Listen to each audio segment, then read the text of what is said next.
Going live.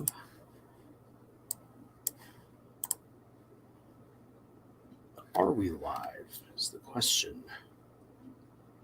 The world wants to know. Audio coming through. Yes, audio is indeed coming through. Fantastic. But where's the... There we go. There's footage. Sweetness. All right. Well, good evening or good day, good morning to where you guys are, wherever you're at. Let's get this party started. And for once, actually starting on time. And I immediately see up here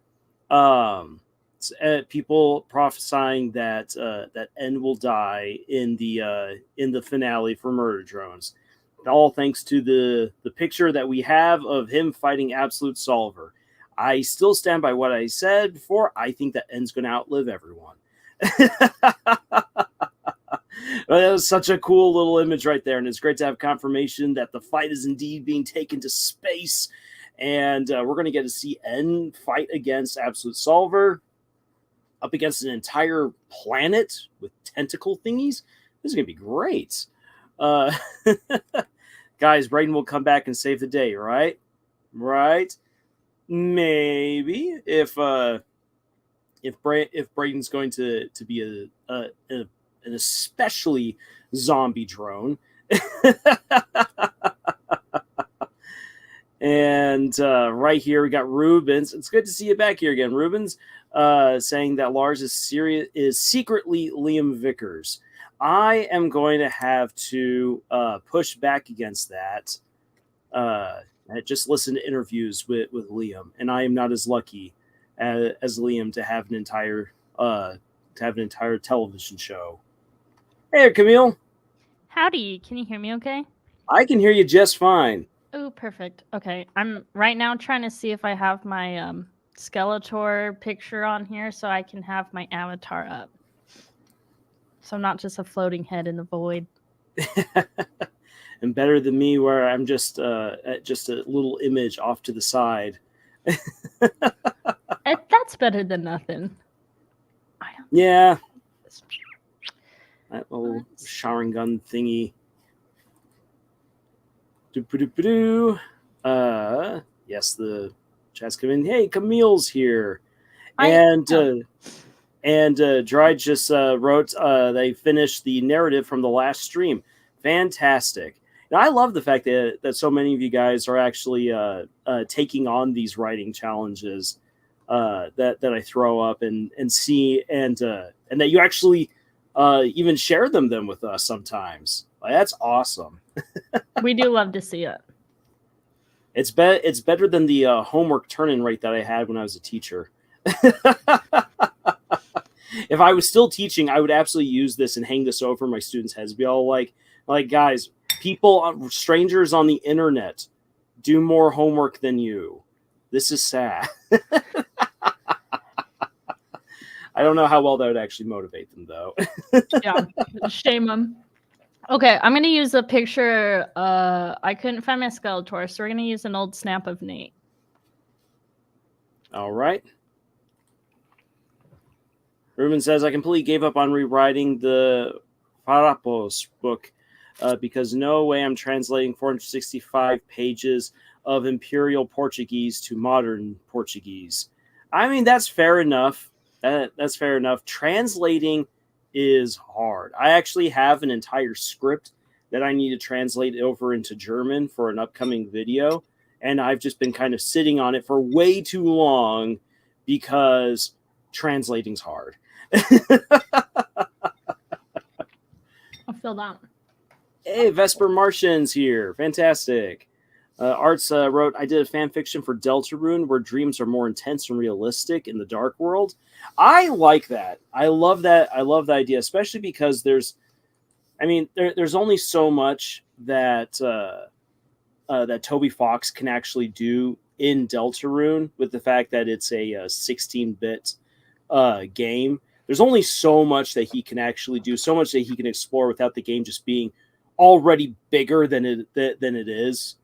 And so fan fiction is definitely the way to go with exploring some of that latent world building that we get within Deltarune, how it is a world, a world of imagination, a world of dreams, a world of possibilities, also a world of the things that you need as a Lightner. And so there's so much that you can do. You can make it really intense, very surreal, or very realistic, or very fantastical, whatever the characters need the Dark World to be.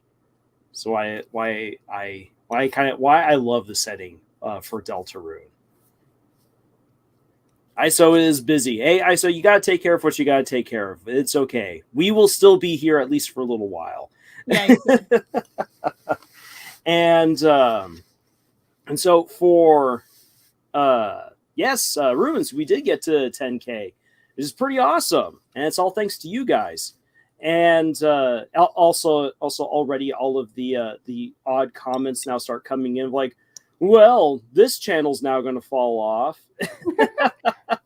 And I'm like, maybe not. Like, I'm still going to just do stuff because I enjoy doing it. We reached this goal. Why not continue going? Fall off. Kakio's here. Started. Oh, what was that, Camille? I said fall off before we've even started. Yeah. Tripping at the starting line. Nope. 3 views in 15 seconds, bro, really fell off. Yeah. Though, to be fair, there was a comment on the latest video, which, like, looking back at it, yeah, everyone avoids Hero Wars, so I wasn't necessarily expecting people to suddenly pile onto that video at all. But I got so frustrated. I'm like, how does this game even survive? Why is it here? And then I went and actually played it for about 2 hours. And that's how I got the criticism as far as like storytelling goes, because it pretends to have a story. There's really no story there. It pretends that the characters are deep and have backgrounds and motivations. They don't. It's all just the thinnest veneer of entertainment to pass itself off as just one of those games where you pay to win, and eventually you have to pay to play, because the game just gets because it gets to a point where you hit a wall and you have to then start paying money if you want to proceed. Is this a mobile game? It can be mobile. It can, and you can also play it on your PC. It's meant to be a mobile game with how it's set up. Your characters just basically go and fight stuff, and every now and then you have to tap things to make sure they don't die. Yeah, like it's very, yeah. It's in the same vein as like Candy Crush, but even more highway robbery. Yeah, I feel like that's so typical for mobile games, though, which is so frustrating. And I say this from personal experience as someone who had a Candy Crush problem while we were in Japan. I get it, and it's not a way you want to live your life. It's not worth it, kids. Don't do drugs or mobile games. Yeah. Play good solid games like Elden Ring, where you have to go hunting for the story.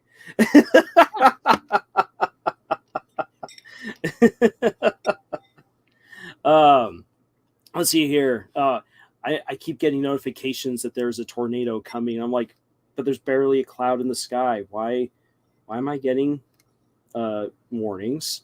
So if you guys hear any weird sounds, it's just everything on my end saying tornadoes incoming. That's exciting. Yeah. So let's see here. Catching up with what some of you guys were writing right here. Jiraj asks, mate, what is Purple Prose? We are going to get to Purple Prose. Believe you me. We've got an entire slideshow ready along with the writing challenge with some examples and readings. It's going to be great. So just hold on a sec. We are going to get to it. Ruins, Guts and Black Powder is the best zombie story. Try to change my mind. I have heard of Guts and Black Powder. I haven't read it, so I have no idea. I can't comment. Arts. I mean, they must have an endless budget for their ad spend. I want to know, how do they get their money? The only thing I can think of is that when I went looking online, expecting to find a bunch of people trashing the game, there were so many people supporting Hero Wars, saying that was a fun game, and I'm like, and I can't believe that they're bots, because these people actually left like paragraphs explaining why the game was good, and I'm like, someone is trying to justify like coherent paragraphs. Yeah, coherent paragraphs. It was weird. It was really weird. Then, of course, there were there were definitely some bots Sure. that were there, but because I was just like, that no one would actually comment on some of this stuff. Interesting. Yeah, I guess that just goes to show that, I don't know. In my opinion, I feel like most mobile games, you're probably not playing them for the same reason you're playing something like Elden Ring, because that's the example in front of my face right now. Like, they're probably just there for the vibes. Mm-hmm. Yeah. And here's the thing is that I bet that there's people, because the advertisements for the game are really weird. There's a lot of like, do you like cartoon girls kind of stuff going on. And so wait, I've seen that on Reddit. I just scrolled past them. I didn't realize they were the same thing. But so sprinkles just enough cartoon girls in front of you, along with some of those challenges that you see in the ads. So there is this temptation to keep playing, because it's like, you will get to feel up big busty women in this game if you keep playing. You just got to pay us $100. That's the carrot on the stick. And when I said people are just there for the vibes, I just meant busty cartoon women. Yeah. Yep. With actual good English, actual reviews. Yes, Arts, actual reviews. I was actually low key scared to find those. I was like, who are you people? Ruins. And all non-Christian states immediately are infected. So the 100 million Chinese zombies. I'm guessing for the guts and black powder. Set in 1812. Set in 1812, when Napoleon gets kicked out of Russia. That is a fantastic setting, and I would actually love to see, like, not in the vein of zombies and magic and everything, but I would actually love to see an excellent drama documentary series of just Napoleon trying to escape Russia alive. Because when you think about it, you're like, wow, how did you make it out? Like, the entire Grand Armée just got annihilated. And people just pass over, like, yeah, he survived. He goes back to France. Now let's get back to the wars. It's like, I feel like there's an entire amazing story that can be probed and then expounded upon by a good writer or a good team of writers to just create some amazing television or an amazing book. Who knows? The Napoleon movie sucks. I haven't seen it yet. Same. I heard lots of conflicting reviews. Some people saying it was phenomenal, other people saying it was okay, and then of course the history community pulling out their hair. As a historian, I just come to accept it. I know that most history movies will not be accurate, and so I go to enjoy the story. Mm-hmm. Although I heard that the story itself, even outside that context, left some to be desired. I'd heard the same as well, and that there were also like important characters who were missing from it or weren't as prevalent. And so it's like, oh, that's rough. Who was starring in the Napoleon movie? Joaquin Phoenix was the big draw. The actress who plays Mrs. Napoleon, I can never remember her name. Very striking face though, and very good actress. Vanessa, I think it's Vanessa something. You know, I have IMDb. I can just look this up. Yeah. We have the technology.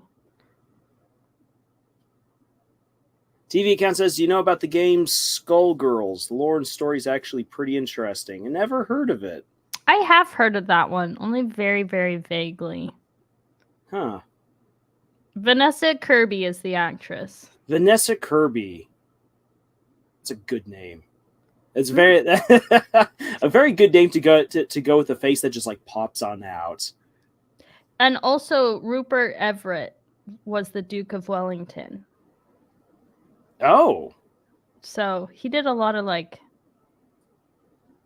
I feel like I know him mostly from like old rom-coms back in the day. Yeah. Huh.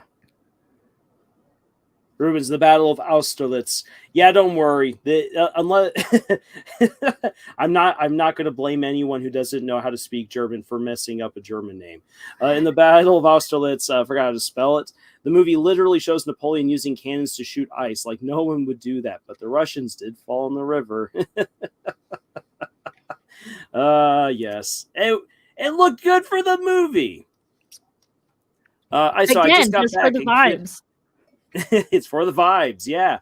And I mean, it does sound really cool. Like one of the best moments of the wildly inaccurate King Arthur movie with Clive Owen. One of the best parts is when Dagny takes his axe and like busts up an entire lake and then sinks half of the Saxon army. I did like that one. That's a fun movie. Yeah, like I don't know. I think that's the thing. I don't think movies like that need to necessarily be like 100% accurate. As long as the story's good, then I'm okay with it. Mm-hmm. And to Mojo asked, did you find any more secrets on notawebsite.com? I did. Actually, let me quickly show you guys this. I did have this brought on up. Whoop, let me share my screen. So we're going to share the screen. We're going to select. All right, popping on over real quick. So I actually did, and I will brag. I will humble brag about this. I actually did discover something that on the official listing of all known codes, I'm the first person to actually say to look it up. Someone else might have already discovered this beforehand, but to my knowledge, I'm the first person to officially state, look up this code. That's your claim to fame. That's my claim to fame. So right there. So anyone who has read journal number 3 for Gravity Falls will realize that this is the Oracle. This is the person who gave Ford his metal plate in his head to prevent Bill from taking over his mind. And this is the person they saw that in the last Mabelcorn. In the last Mabelcorn, there is a little brief thing that pops up in the screen when Dipper puts the brain protecting device on top of Ford while he's sleeping, and he then sees on one of the messages flash across the screen, I miss dimension whatever, and it's her dimension. So you see her right here, and there's the question marks. In the Book of Bill, there are references to a missing hench maniac. And the clues, thanks to Seven Eyes, points to the Oracle. The Oracle was once a part of Bill Cipher's gang. And escaped. And then created her own little dimension where she worships the axolotl and was the person who was paramount in helping Ford not only protect his brain, but also develop the gun that he was going to try to use to kill Bill. There you go, kill Bill. So yeah. So as far as new codes go, that's one. if you go onto the Gravity Falls Reddit, right up at the very top under the banner, there's a link that will take you to a Google Doc with all the codes that they've so far found, and everything they've managed to decode, as well as all of the sorry, my getting more and more messages. I'm like, stop it, I don't need more. As well as everything they've so far discovered on thisisnotawebsite.com. So yeah, woohoo! Lars from Camille's Harem has one claim to fame. Mm-hmm. All right, stop sharing right there. And did you type in Baby Bill? I have not typed in Baby Bill. However, if you put in the code that's hidden until lightning flashes, and put that on in, you get Baby Bill surrounded by the fuzzy images of his parents ripped away from the screen.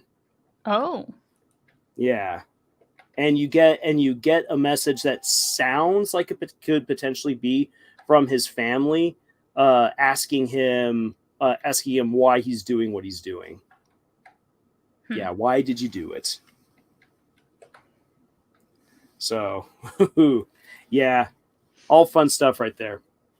But since we've got people who have been asking about the Purple Prose, Camille, want to dive into Purple Prose? Let's do it. All right. Okay, then. So, Purple Prose, very simply, refers to overly ornate and elaborate writing that prioritizes embellishment over clarity. And we're going to get into why this is bad. I can tell you actually from having a look at whether people have found out about Purple Prose. Purple Prose are a bad habit from bad business practices way back in the 1800s, early 1900s, where people were paid by the length of their books rather than based off of actually published, finished stories. And so there was an incentive for writers to just get way too creative.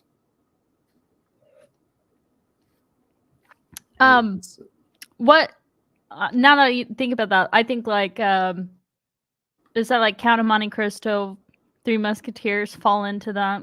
Because I've heard absolutely, yeah, like it was more of a, I don't know if it was not just like paid by the length, but I know sometimes people were paid by like the number of lines or dialogue, like the different lines that you have on dialogue. So really just kept going and going. Yeah, and this is back in the day, long before computers, so therefore long before word count. Imagine being the poor editor who has to go through and count every word. Like, yeah. Okay. It's like, congratulations, Madam Camille. You have reached 1,000 words. That will be 10 cents added on to your bonus. Yeah. Hey, we got the honey bun empress in the chat. Woohoo! Yeah, and Art sums it up also pretty well. Purple Prose is trying to be overly descriptive for the sake of being overly descriptive. And Rubens is naming a main character in a Lovecraftian story after me. Yay! I get to suffer in a Lovecraftian story.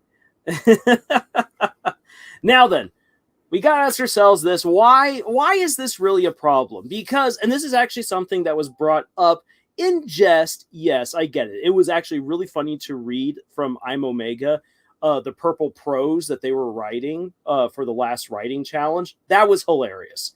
But the problem with Purple Prose is that it needlessly slows down the entire story and normally bogs you down with way more information than you actually need.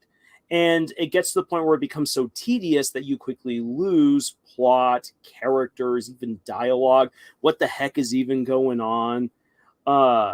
And so And so for instance, right here, the bear, purple prose, longingly looking at the water-bound Pisces flying through the ethereal mists of the shattered molecules crashing from the precipice above, feeling the urgent call of tartar sauce while desiring the yumminess of the savory softness entering its eager digestive tract. The purple bear eagerly awaits Mother Nature's ample omega-3 laden bounty.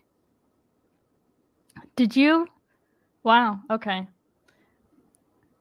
So, in layman's terms, that means. In layman's terms, that means that the purple bear was hungry and waiting by the waterfall to catch fish. Okay. Yeah. See how easy that could have been. Yeah. And here's the thing: is that you could actually have used up some of that space to describe the scenery. Like, it's a clear day.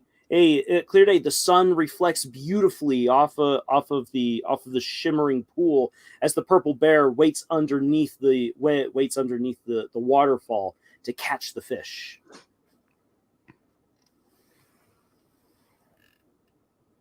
And there you have it. I think that's a good example. Yeah. Oh, here's a question though, just for the Yes. sake of like further clarity. How would you describe then purple prose compared to something like as I say we all know, we don't, but like The Hobbit is one of my favorite books and I love Lord of the Rings. Sometimes I do feel like Tolkien tends to wax on a little bit. Ooh, I'm going to get into that today. Yeah, so how would you compare, because I wouldn't necessarily say he uses purple prose. Sometimes I do feel like, okay, I don't think we need to be talking about this one thing about going into the forest. We don't need to spend a page on that type of thing. Like, how would you compare the two, or how would you like define them differently? So when it comes, for instance, to like a story from like the Lord of the Rings from Tolkien, I actually do want to read some sections of what he wrote, because here's the thing: is that, for instance, like, I actually have it labeled right here for his description of Helm's Deep. It gets very close to being purple prose, like it's right on the cusp. Because you have 2 paragraphs to describe the entire fortress. The thing, though, is that the reason why I can forgive Tolkien for this, not because I'm so much of a Tolkien stan, but because that description helps you understand what the heck is about to happen. Because at the very beginning of the chapter for Helm's Deep, he gives you the description of what the castle looks like. And then the characters are all discussing how they're about to die. And so they start making plans. And so we got the plans and everything. So with them then talking about what's going to happen, where they're going to set troops and everything, that's his almost purple prose 2 paragraphs give you an understanding of the landscape to a degree that you can picture it well enough in your head. You're like, so here's the trench, here's the ramp, here's where the wall is. There's the hole that the bomb is going to go into when it goes off. So you actually then, as the reader, know, because Tolkien himself never says, and then the orcs ran with a bomb and threw it into the culverts. That's actually something that the movie did to make it very clear why the wall just blew up. Yeah, I think that's a good distinction, because while I do think Tolkien toes the line, and that could be a subjective, that's my opinion, I still enjoy his writing. I think he still writes in a way that is moving the plot along, compared to this example with Bear Purple Prose is literally taking a paragraph to describe like one small action. Yeah. That is an excellent way to put it. And I actually do have another example that I will do, where I'll show side by side different descriptions for a story. and how one is trimmed down but still descriptive, while the other is just like woof. Yeah. And I believe it was TV Account who asked in on the community post if we could have a look at the other kinds of prose, and we are going to get to those as well, because there is a counter to purple prose which you can use but you don't want to use too much, which is beige prose. Yeah, So, I didn't even know that was a thing until you shared the slideshow. That was ISO who asked for it. Thank you for correcting me there, ISO. Yeah, I didn't know. I had never heard about beige prose or blue prose until looking into ISO's request, and that was like, wow, that's interesting. Eye-opening. Yeah, and it made me dislike. It made me dislike The Departed after reading up on blue prose. I was like, oh. Martin Scorsese, someone needs to tell you to stop. Yeah.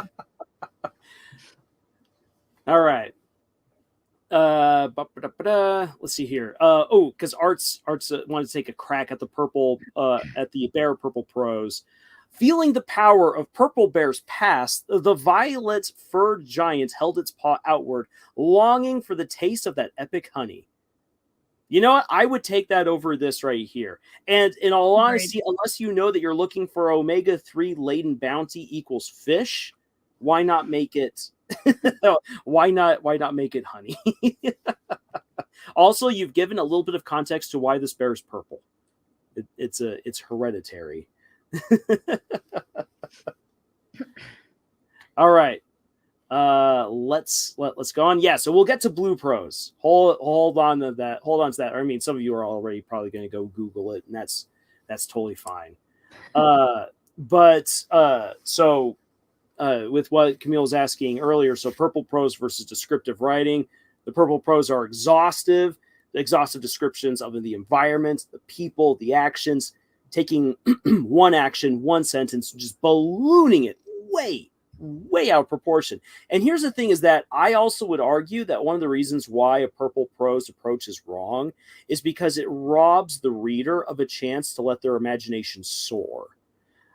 So for example, Camille, you're just talking with the rest of us in the harem before we hopped on about how you've been reading Fablehaven. So like, so like Brandon Mole. Brandon Mole, in my opinion, is just an absolutely phenomenal writer for inviting you to fill things in. What would you say? Yeah, I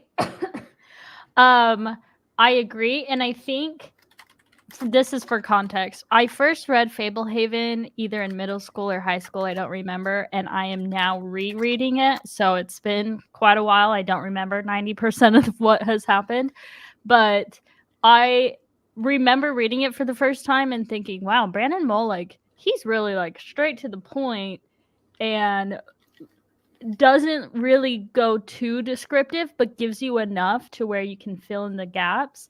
And now rereading it as an adult, I still think the same thing. And I think he has it kind of bridges the gap between like juvenile YA readers but it's something you can still enjoy as an adult reader. I think he is a really good example of an author who I would not say he is a beige writer, but I think he like sets the foundation well for the reader to put whatever they imagine into the scene.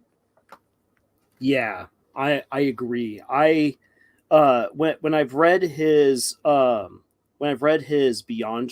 trilogy, there's a city that is very important to the trilogy, that's important to the entire series, called Trenzy Court. And when you are introduced to Trenzy Court, it's like it describes how it's a city built on top of a plateau, and how the plateau has been fortified, and how there's just all of these towers rising above with banners flapping in the breeze. And that's the description. There's barely any more than that. And so, like, it feels it like, especially when you compare it to Tolkien would be like, and here, let me describe the effort that it would take to get up to the plateau, and then the enormity of the city. I'm going to spend 2 paragraphs to talk about it. Whereas Brandon Mole takes 2 sentences. So it feels like we're not getting a whole lot, but it's just enough to let my imagination kind of roam with it a little bit and have some fun. Mm-hmm. Yeah. He sets the stage. Like it feels like the equivalent of you're going to like a Broadway musical and the stage pieces are there just to give you sense of the setting, and then your mind just kind of takes over the rest of it. Yeah. Which personally I think can be really difficult to pull off. It like that's a really hard balance to strike where you're not running into the problem of beige prose where it's very lackluster and people are reading something and they don't know what to even picture. And then on the flip side, you have your thesaurus open and you're just using that to, that's what I think when I think of purple prose. I think someone is going in and trying to change out every other word to sound intelligent, and it comes off as very kind of try hard and pretentious when it's like just right. It's okay. You don't need to pull the thesaurus out. You're good. Yeah. Oh my gosh. Or you have the problem that I run into. So sometimes where I'm like, okay, then I don't need to be overly descriptive with what's going on here. So I'm going to be a little bit faster, a little bit more to the point. Action, action, action, dialogue, dialogue, dialogue. Oh, there's this one thing that I really, really like. Mm-hmm. And so I'm going to now spend lots of time describing it while everything else goes by really fast. And so it's like you're driving along at high speeds and then you see an ostrich in the middle of the field. And so you pump the brakes. Whoa! And while that ostrich may be cool, you just hit the brakes, and that can be whiplash to a lot of readers. Oh yeah, it's very jarring, and I think it's a total like tone shift to whatever they're reading. Mm-hmm. Yeah. Again, it's a matter of pacing, and we've talked about this before. Pacing is just difficult, and so you as the author, you have to figure out how best to spread your descriptions as you go throughout your story, so that way nothing takes too long. And if you're going to suddenly pump the brakes, it needs to be for a good reason, not just to describe something really cool that you like. Yeah. Your ostrich analogy was perfect. Sums it up perfectly. Let's see here. I'll hop on over here. So again, so an example of purple prose versus descriptive writing. So I just came up with this off the top of my head, and I'm like, actually, this would be interesting to play around with this a little bit more with this particular character, Delilah and her horse Midnight. But here's the purple prose. Delilah's most beloved of all horses, Midnight, was a noble Frisian with a glossy jet black coat that felt as soft as velvet under her coarse fingertips. Since Delilah's mother had acquired Midnight as a foal from a rather unscrupulous breeder who specialized in procuring offspring with specifically black coats and manes for young girls who dreamed of riding off into the sunset atop their noble steeds and straddling Prince Charming, both adventurous girl and innocent foal had been best of friends. Yes, that sentence. What a sentence! That sentence is atrocious, and yet somehow grammatically correct-ish. Yeah, it works. It's not great, but it works. It's not a good sentence at all. Indeed, their bond surpassed that of any other horse and rider in the compound or in any of the surrounding ranches where cowboys slaved away to break in steeds of all varieties. Blah. That was a lot. Did you write that? I did write that. Nice work. Or bad work, I should say. It's such bad work. Oh, I cringed writing some of that because I'm like, oh no. Yeah, if you feel yourself getting lost in the middle of reading a paragraph, then you're probably reading something with purple prose, because I was getting lost in the sauce. Yep. Well, to your point, well, if you see an object of interest, even in real life, you stop and pay a bit more attention to it. That happens to me whenever I see a cool rock, and that's true. And I think that especially if you're writing, for instance, first person, you can get away with that a little bit more because your character, because it's through your character's eyes, And then they're like, oh, this thing, or oh, this person, or oh, this event. And so they pay more attention to it than they might with anything else. And that's okay. If you're writing like third person limited or third person omniscient, it gets a little bit harder to justify doing that unless you set up that the character is going to slow things down, or that the pacing is slowing down for you to have that moment to invest it, to enjoy something. Unless you're like, for instance, it's like again pace, like the joys of pacing, where you want things to be really happy, hunky dory, and then for tragedy to strike, then of course you're going to slow things down dramatically, and it's going to be awful. But you don't want to do that for any little thing that you as the author think is really cool. Mm-hmm. Yeah, I think that really comes down to nailing and understanding pacing and different types of pacing, because you're not going to have consistent pacing.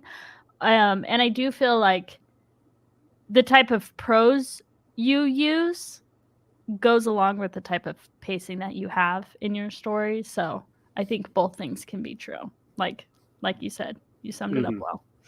Yeah. And just to really quick answer the question right there from TV Account, no, I've not seen any of the posts or any recent posts from Gooseworks on Tumblr. I did at one point sample a lot of their artwork, but that was actually back in the days of Black Hole Chan. That's years ago. So compare that then to a bit more descriptive writing right here. So Delilah loved going on rides with her sable Frisian Midnight. Granted, probably just saying black or dark could have worked better, but I was like, sweet, I'm going to throw in sable. She had raised her since she was a foal, and their bond was very strong. Every morning, Midnight waited eagerly for Delilah to feed and saddle her before they rode off to who knew where. Out on the green hills, they were both free. Love the typo. Yes, you gotta have the typo in every now and then. Then I will say this. This is what happens when you write at 2 a.m. Yeah. You will have stuff like this going on. Inevitable. Art says, I think excessive description can work, but only in the right context and when it's needed. And that's true. That's true. And also, and again, also, and I would also argue that sometimes that the genre might lend itself to the amount of description that you put to any one thing. So like mysteries, especially when there's a lot of looking for clues, you want to lay out as much description as possible to lay out the actual clues and the red herrings and everything else. Yeah. Well, and I don't know if you saw their follow-up comment, but I think this is a great example where if a character tends to be overly descriptive in their sentences to sound smart, I think that works great, because then you also are adding variety to your characters, and so they don't sound the same. Yeah, that is good. That is a sorry, my brain suddenly went into fart mode. That is an excellent example right there. And I actually myself have done that with one character in a story where I made them try to sound really smart, so they use a whole bunch of words that they shouldn't. And then I also throw in there words that they use incorrectly just to make sure that the audience knows that they're actually an idiot. Matterlad, absolutely. Birdley is one of those characters. Birdley is a character who uses way too much description to try to come off as smart, which I love the reveal in chapter 2 that he's like, yeah, I'm actually not smart. I'm an idiot. And I've only been pretending. And I'm like, oh, wow, great character progression.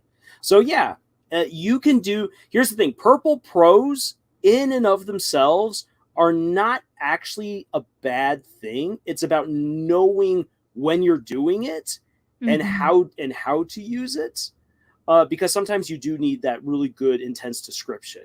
But for instance, right here, Delilah meeting up with Midnight for a morning ride, that's way too much description. And typo aside, I am pretty certain that an editor, for instance, would say strike sable, just put black.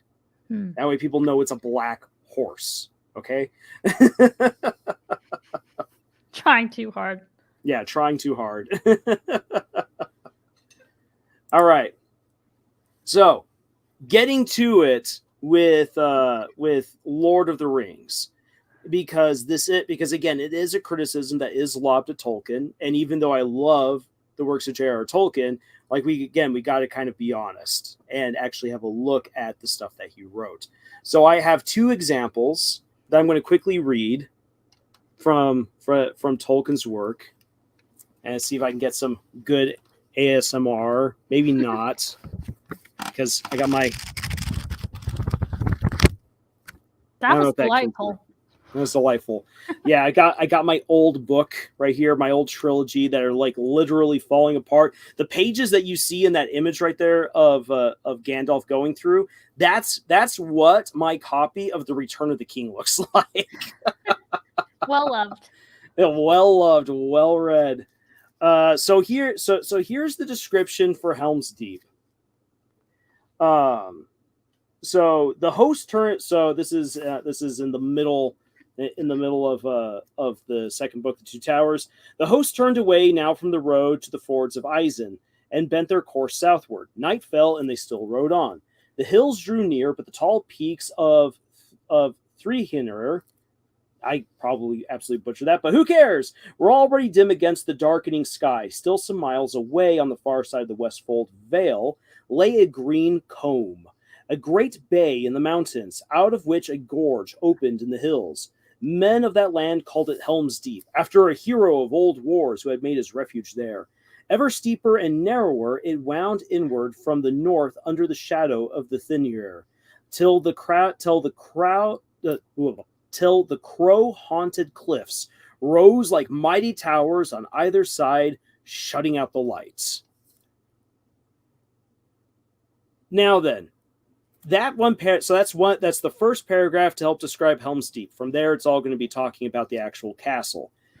That does get, again, this flirts with purple prose. Mm-hmm.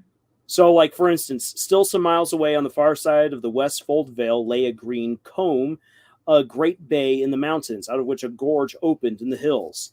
Tolkien could have very easily said that the green hills led to a gorge in the mountains, and you would have then gotten it. Yeah. So like that, so that makes like that's something that nowadays you'd be like, yeah, maybe shorten that. But to then say, men of that land called it Helm's Deep after a hero of old wars who had made his refuge there. Ever steeper and narrower, it wound inward from the north under the shadow of the mountains, till the crow-haunted cliffs rose like mighty towers on either side, shutting out the light. That is actually excellent description. Yeah, I love crow-haunted cliffs. Is actually so good. Mm-hmm. And I can like feel myself as I'm reading that going into this gorge, and then the light being cut off as I go into the mountains. And if you've ever gone hiking into canyons before, like that should feel immediately relatable to you. Yeah. I forgot that you had added the Lord of the Rings stuff into this. So me saying all that earlier was not intentional, but how timely. Yeah. I think another important thing to remember as well is that Tolkien takes on oftentimes the voice of a narrator. So in this instance, he's giving context that normally if, let's say, you were writing in first person or like limited third person, you wouldn't be getting that you wouldn't be getting all that context and backstory. So I think that also, depending on like how you are writing it and the point of view that you're writing in, it allows you a wee bit more wiggle room on how much context you're giving. Mm-hmm. Yeah. How you're telling the story, the perspectives, all of that will change. Will change that how much description you're getting. Mm-hmm. I think a great example, if anyone wants to read a story with amazing amount of description, like you get inundated with so much detail, and yet it is one of the fastest paced books I've ever read, you got to read Angels and Demons. and then follow that up with the Da Vinci Code. Dan Brown, like, he struck gold with Angels and Demons and Da Vinci Code. He's never been able to follow it up with his other Robert Langdon books. Yeah, which is funny because I have beef with Dan Brown. I think I've read those books multiple times, and I never like the endings, and I always have like grief with certain ways that he writes things. They're definitely not a 4 or 5 star read for me, but you are right. He does describe things in a very good way. Yeah. And that's another example of where he's able to like naturally slow things down to explain stuff, and you need those moments because otherwise the book just goes so fast. Yeah. Like normally I don't get exhausted while reading unless it's a really bad book. And we're just like, this is a chore to finish. But wow, I felt tired after finishing Angels and Demons and the Da Vinci Code because it's just go, go, go, go, go. Mm-hmm. To TV Count, you're asking about other types of prose. We're going to be getting there. Don't you worry, we're getting there. I'm just making my way through. Since people are like, what are purple prose? I am going to indulge in Tolkien one more time. Lars is going to purple prose about Tolkien. I'm purple prosing about Tolkien right here. So here's the thing. Again, because people are like, yeah, Tolkien wrote a whole lot, which he did, and Tolkien's incredibly descriptive, which he is. I remember once coming across a bunch of people complaining how the first page of the Fellowship of the Ring is just overburdensome history and whatnot. And I'm like, have we read the same book? There is a foreword that describes more about the hobbits, should you desire it. And that's because it assumes that you haven't yet read the hobbits. If you have, you don't need to worry about that. So if you then just skip right on over to chapter 1, this right here is an example of Tolkien being wonderfully descriptive without going overboard. Without going overboard. When Mr. Bilbo Baggins of Bag End announced that he would shortly be celebrating his 11th birthday with a party of special magnificence, there was much talk and excitement in Hobbiton. That's the opening sentence to the book. Bilbo was very rich and very peculiar, and had been the wonder of the Shire for 60 years, ever since his remarkable disappearance and unexpected return. The riches he had brought back from his travels had now become a local legend, and it was popularly believed, whatever the old folk might say, that the hill at Bag End was full of tunnels stuffed with treasure. And if that was not enough for fame, there was also his prolonged vigor to marvel at.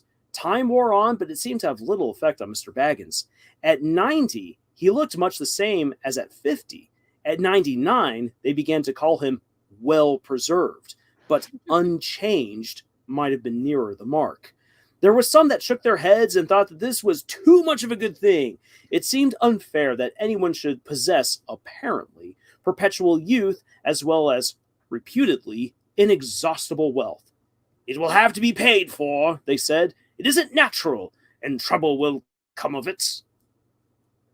And that right there is the opening. Iconic. And I mean, again, some people might say it's a little bit much for someone who just go. Maybe it's a little much, but there's no purple prose right there. There's no over description of Bag End or of Hobbiton or even describing Bilbo Baggins. It's describing the scenario that opens the story. Mm-hmm. Yeah, so, just gives context. I'm going to now put aside my books.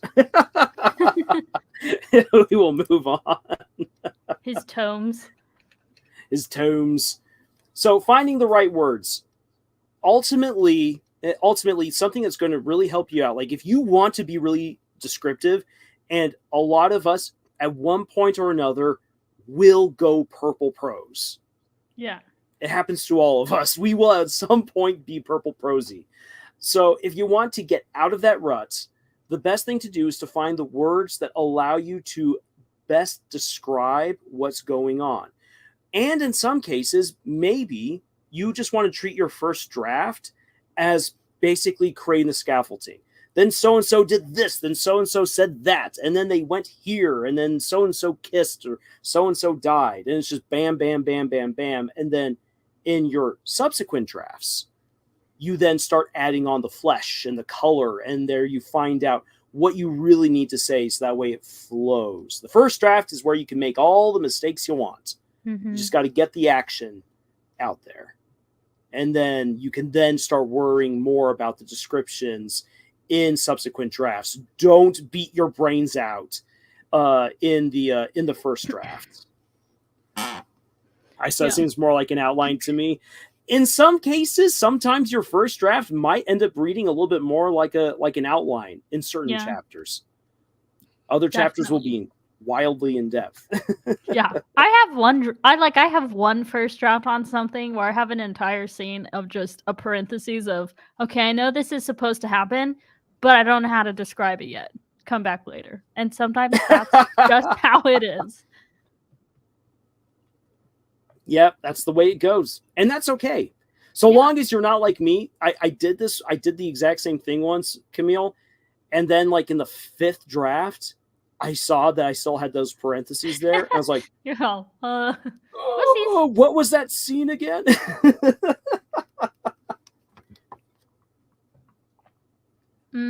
That's a really good point. So my first draft is basically just me powering through the boredom of setting up big events, poorly structured, and I currently do not know how to make it better.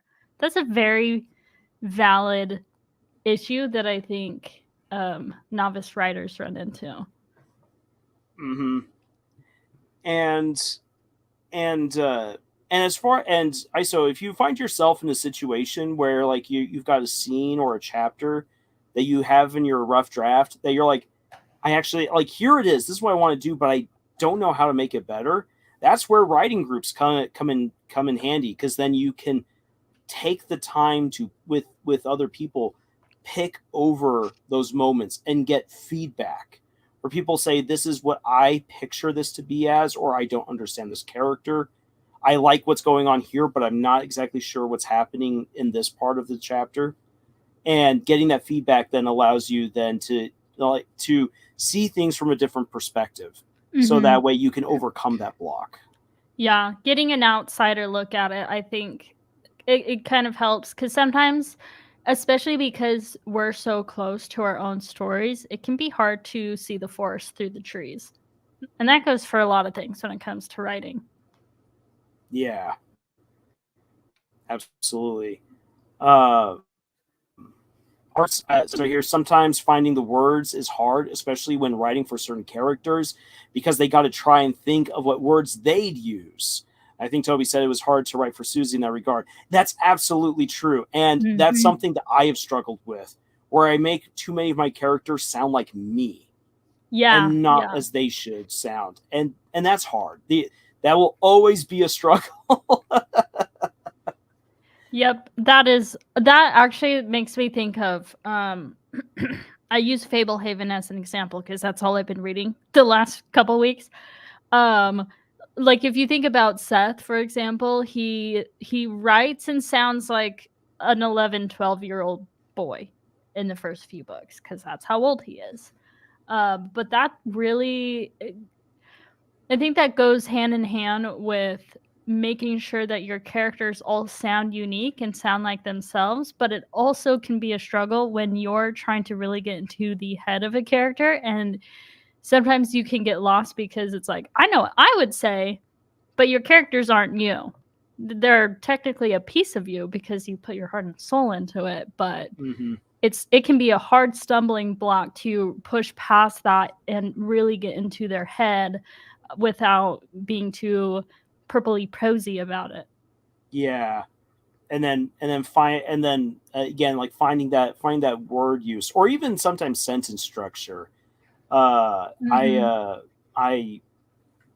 see here, from the Legend of the Ten Lords, Lord Sean is probably my most talkative character. And so I always try to make him sound really eloquent, which is now fun with what I'm writing in the last book, because you actually get to see him not being eloquent, and it's off-putting. Yeah. And it goes to show, and like, to me, like, it's a subtle sign that I discovered while writing this. I'm like, this shows that he's in distress. He's no longer confident. He's no longer in charge or in command.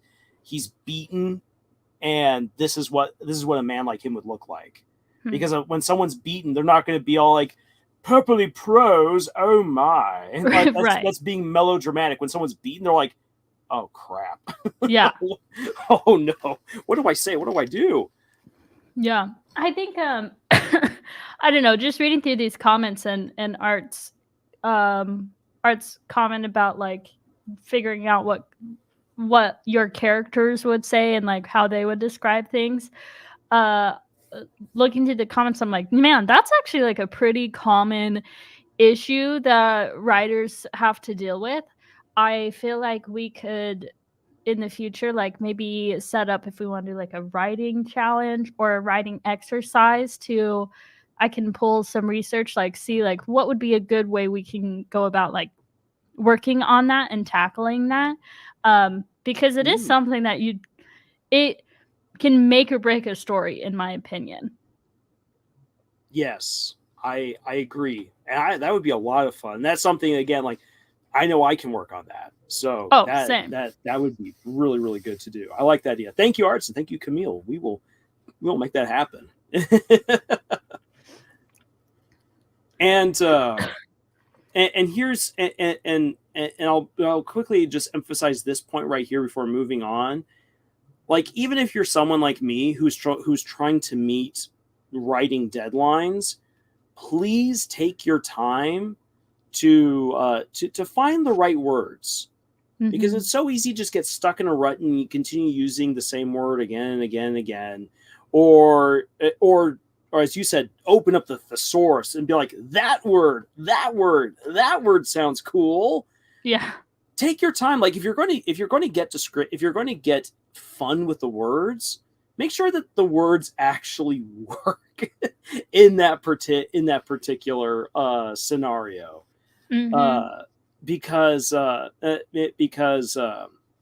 I mean, like, this was something I talked about in the last live stream, how you can take a hammer, you can swing, you can pound, you can hammer, but if you try to come, and that's a great way of just describing using a hammer.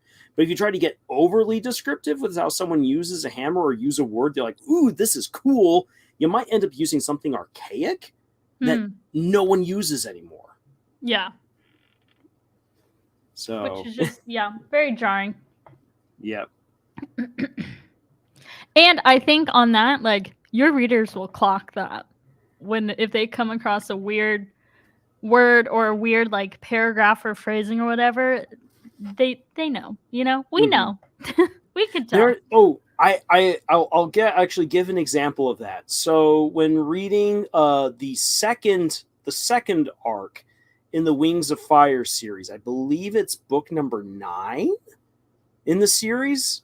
Holy cow, it's a long ways in. Hi there, HC Animation. There's a part where one dragon was all like, "I will have you thrown into the oubliette." Now then, I didn't know what the word oubliette meant at that time. And the dragon then said, "I like that word. It makes me think of an omelet." And I'm like, "So what is an oubliette?" And I had to go look it up, and that it's specifically a dungeon cell that's built into the ground to throw people in. It's a pit, effectively. And so an oubliette is a cool word. And then actually My Little Pony used it for their knockoff of Dungeons and Dragons, Ogres and Oubliettes. And so by the time I saw that episode, I then knew what oubliette was. But it struck me that if you don't go and look up what an oubliette is, unless you are an authority on ancient dungeons, what the heck is an oubliette? Yeah, I had to Google that. Yep. Yeah.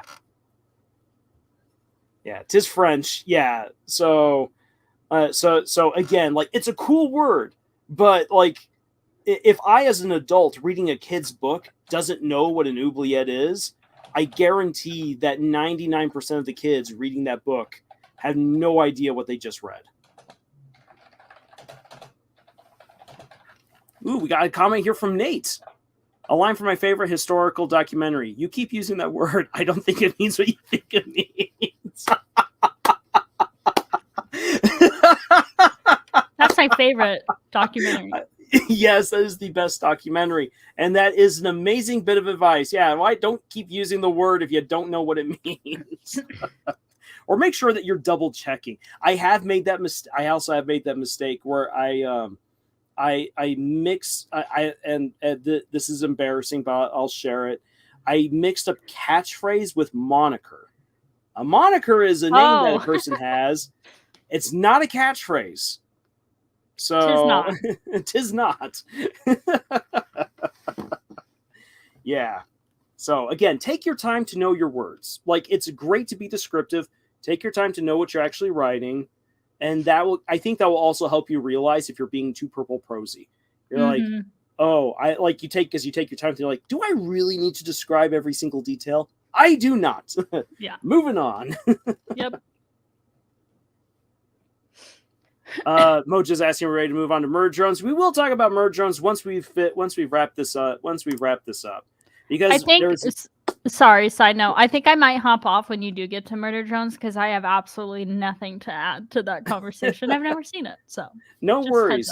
Say though, if you want though, Camille, if you do want to ever watch it, the finale comes out next week, so you can binge watch the entire series. I do love a good binge. Yeah, and you can do it, and you can easily do it in the afternoon. So here's a writing challenge. And no, we do not need the purple prose here in the chat because you guys will never be able to cram it all into the chat. But here's your writing challenge. Even if you've never seen this anime, it's absolutely fine. In fact, I think it's even better if you have no idea what the heck is happening here in this picture.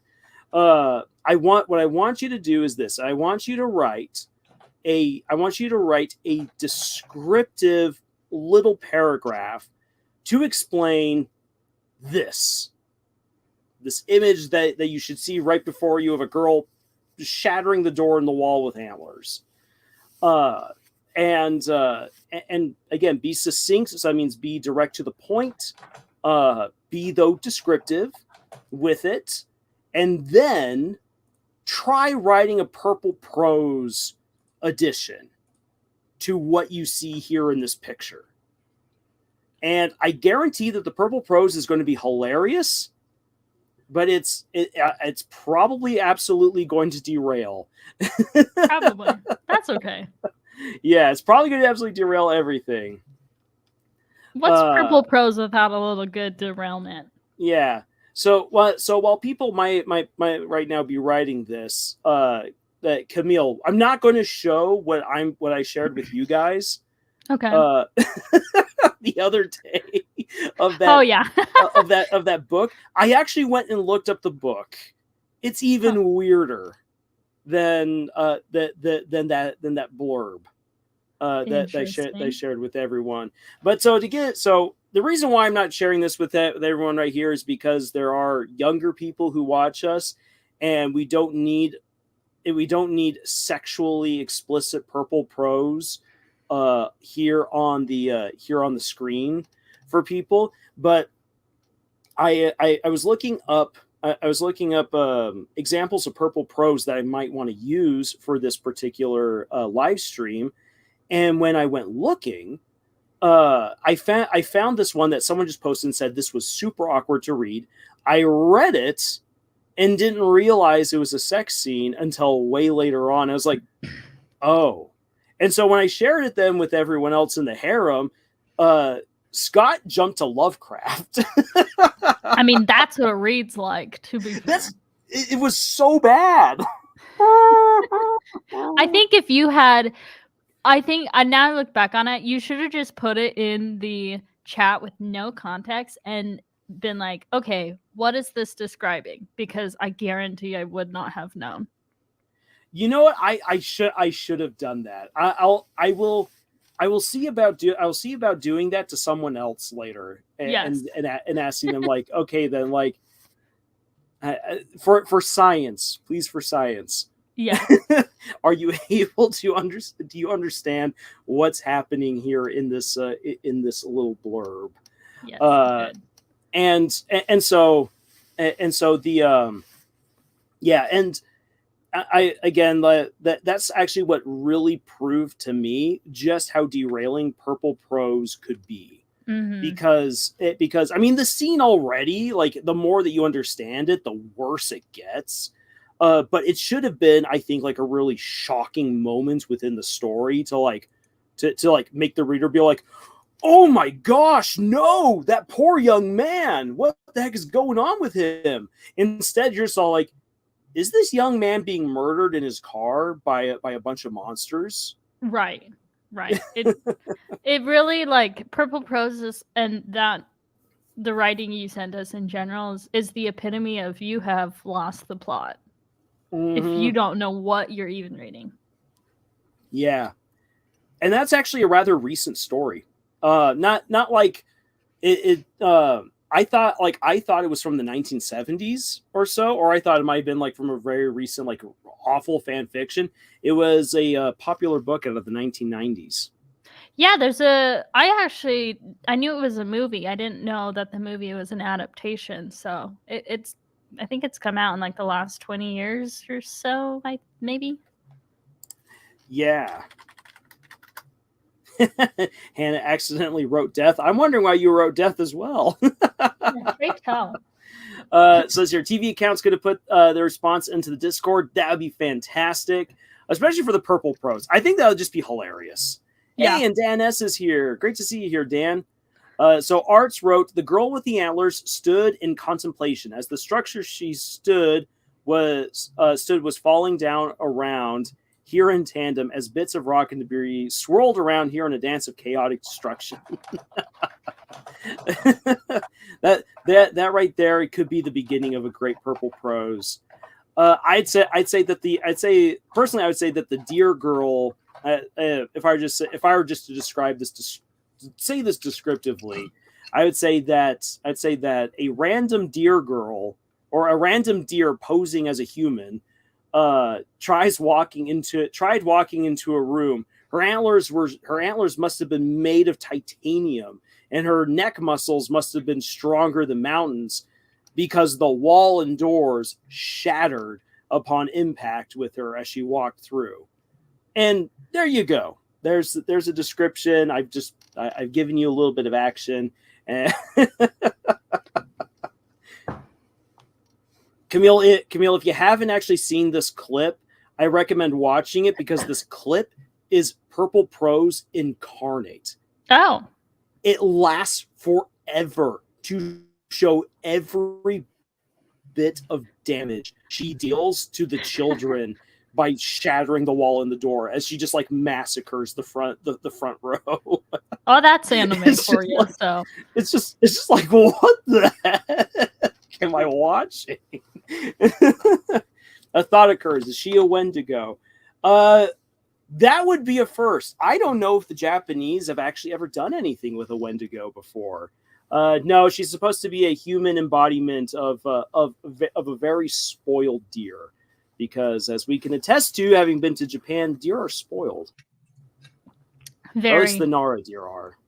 Yes, and they're mean. They are mean. I actually was just wearing the shirt the other day that I got gored while wearing. Oh yeah, as a little keepsake. Yeah, a little keepsake of the holes in the back. I says, doesn't matter. I'm calling her a Wendigo-esque figure in my purple prose description. I will go with that. Drage writes, the young girl probably on LSD due to her diluted eyes, walking through the door and smashed a bit of the wall with antlers like protrusions, yet kept on a blank smile. I love it. Art says, when you say Wendigo, I think of the version that's depicted in Marvel Comics. Oh boy, I didn't know that Marvel went there. I didn't either. Now I gotta Google it. Yeah, I gotta look this up. Thank you, Drives. Thank you, Arts, for sharing your Oh, interesting. For sharing your little descriptive blurbs right there for this image. And I'm also looking forward to more entries there on our Discord. I'm Omega. Dear God, assonance or ascends. A dear God ascends. Mindedly asserting. Oh, a dear God. I'm still not exactly sure what words are here. Assonance. Mindedly asserting dominance. So at least the dear God is asserting dominance. I did get that. Sorry, I'm Omega. I butchered whatever it was you're probably writing right there. Ascended. A dear God's ascended. An ascended dear God mindedly asserting dominance. Game Lord is here. Hey there. Great to see you here, Game Lord. We're right now talking about purple prose. All right. So finally, enough of the purple prose. Let's talk about the other colored prose that are out there after almost an hour. So beige prose, using overly simplified writing with common words to communicate your story is basically it. While this makes a story very easy to read, it cannot convey much information and any sort of character depth. Just describing a character as sad, for example, cannot convey the depths of depression or personal loss that character might be feeling. And so that's kind of that's a downside to beige prose. There's definitely going to be people who think that it's better to be a little bit more beigey when it comes to writing because it's going to be quick and to the point, and you get to the action a whole lot faster. But you lose out on stuff as you go along. Mm-hmm.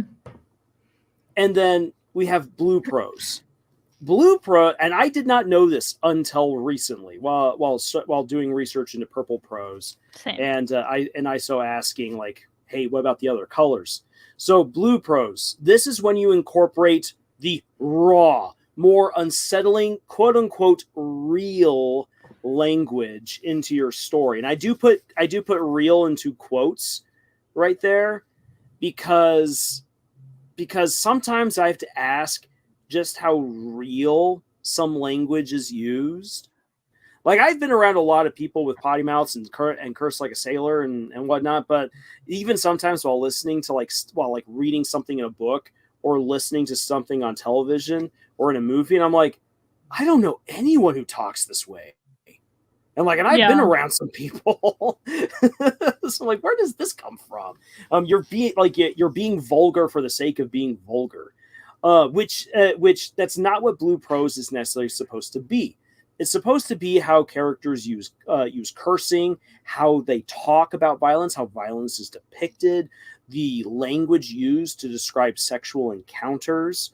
The blue prose are effectively being explicit in how they describe violence, sex, foul language, or anything more associated with the with a darker side to life. And the reason why it's called blue prose is that it was adapted from what people said they've heard cops say. So you got the beat cops who have seen a lot of stuff.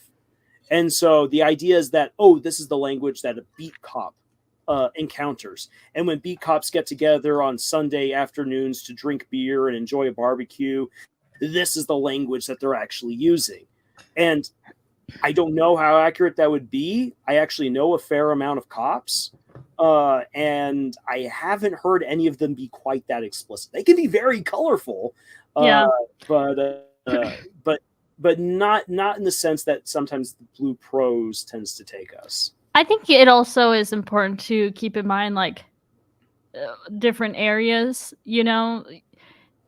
what part, if we're just an example, in the US, where you live, Lars? Yeah, probably not. But if you're looking at somewhere in New York where East Coasters tend to be a lot more straightforward, that sort of thing, it's all contextual for sure.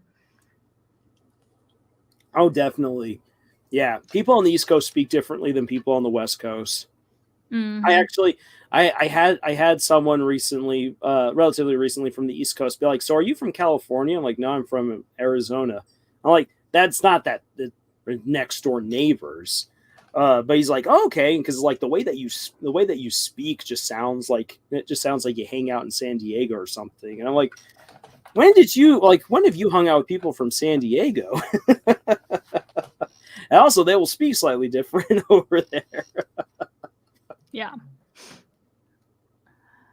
And then also recently chatting with people from Canada. The Canadians speak differently than we do. We speak English, but their English is different. Or they will say our English is different. It's all so the perspective. And Art's from the East Coast. Woohoo! And Game Lord is done learning how to program. Congratulations. And real quick, and we'll talk about murder drones eventually there, Game Lord. Don't worry, we're going to get to it. And Nathan says, I was just going to say The Boys. Yeah. Yeah, a lot of blue prose in The Boys. Or as my example is right here, The Departed. Like watching The Departed, so like one of the things that like really sold The Departed was like, this is the gritty, real way that like cops work with the FBI, like in the trenches. And when it's sold to you that way, you're like, okay, cool, great. I'm going to watch this really gritty movie. And it's a very gripping movie to be sure. But then like listening to it, I'm just like, wait, what? How do these people even know what they're talking about without the script telling them? Because every third word is a curse word. And I've been around people who speak like that. And I guarantee they lose other people's attention, or they lose the thread real quick when you're cursing like that, just simply because there's not enough context unless everyone's on the same page and has experienced the same thing. So again, perspective.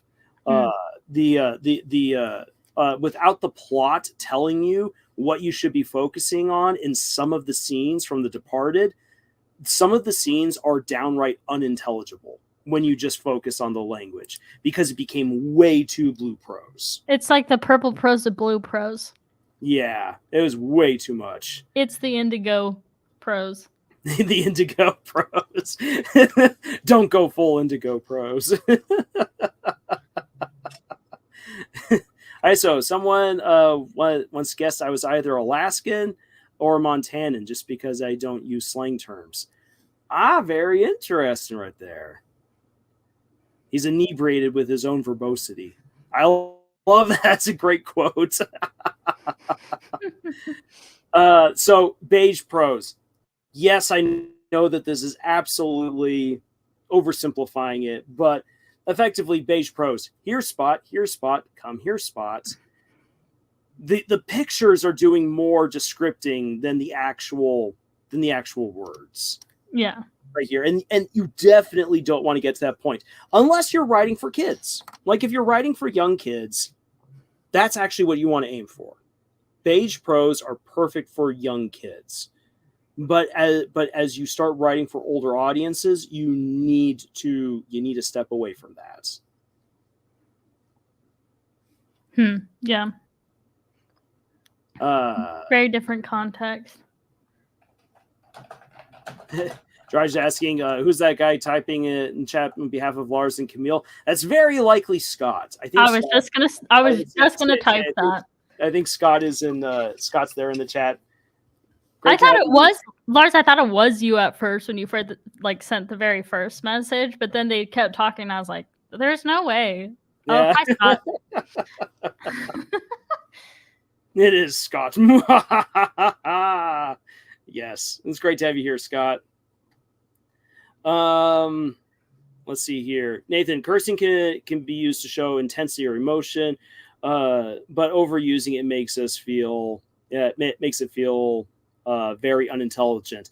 That's absolutely right, Nathan. And that's something that, like, in my own writing, I think I've said this to some people. The most remarkable thing in my Legend of the Ten Lords series is that you have a bunch of teenagers who aren't incredibly foul-mouthed. That is the most unbelievable thing of those books. Not the incredible magic or the weirdness or the portal fantasy stuff.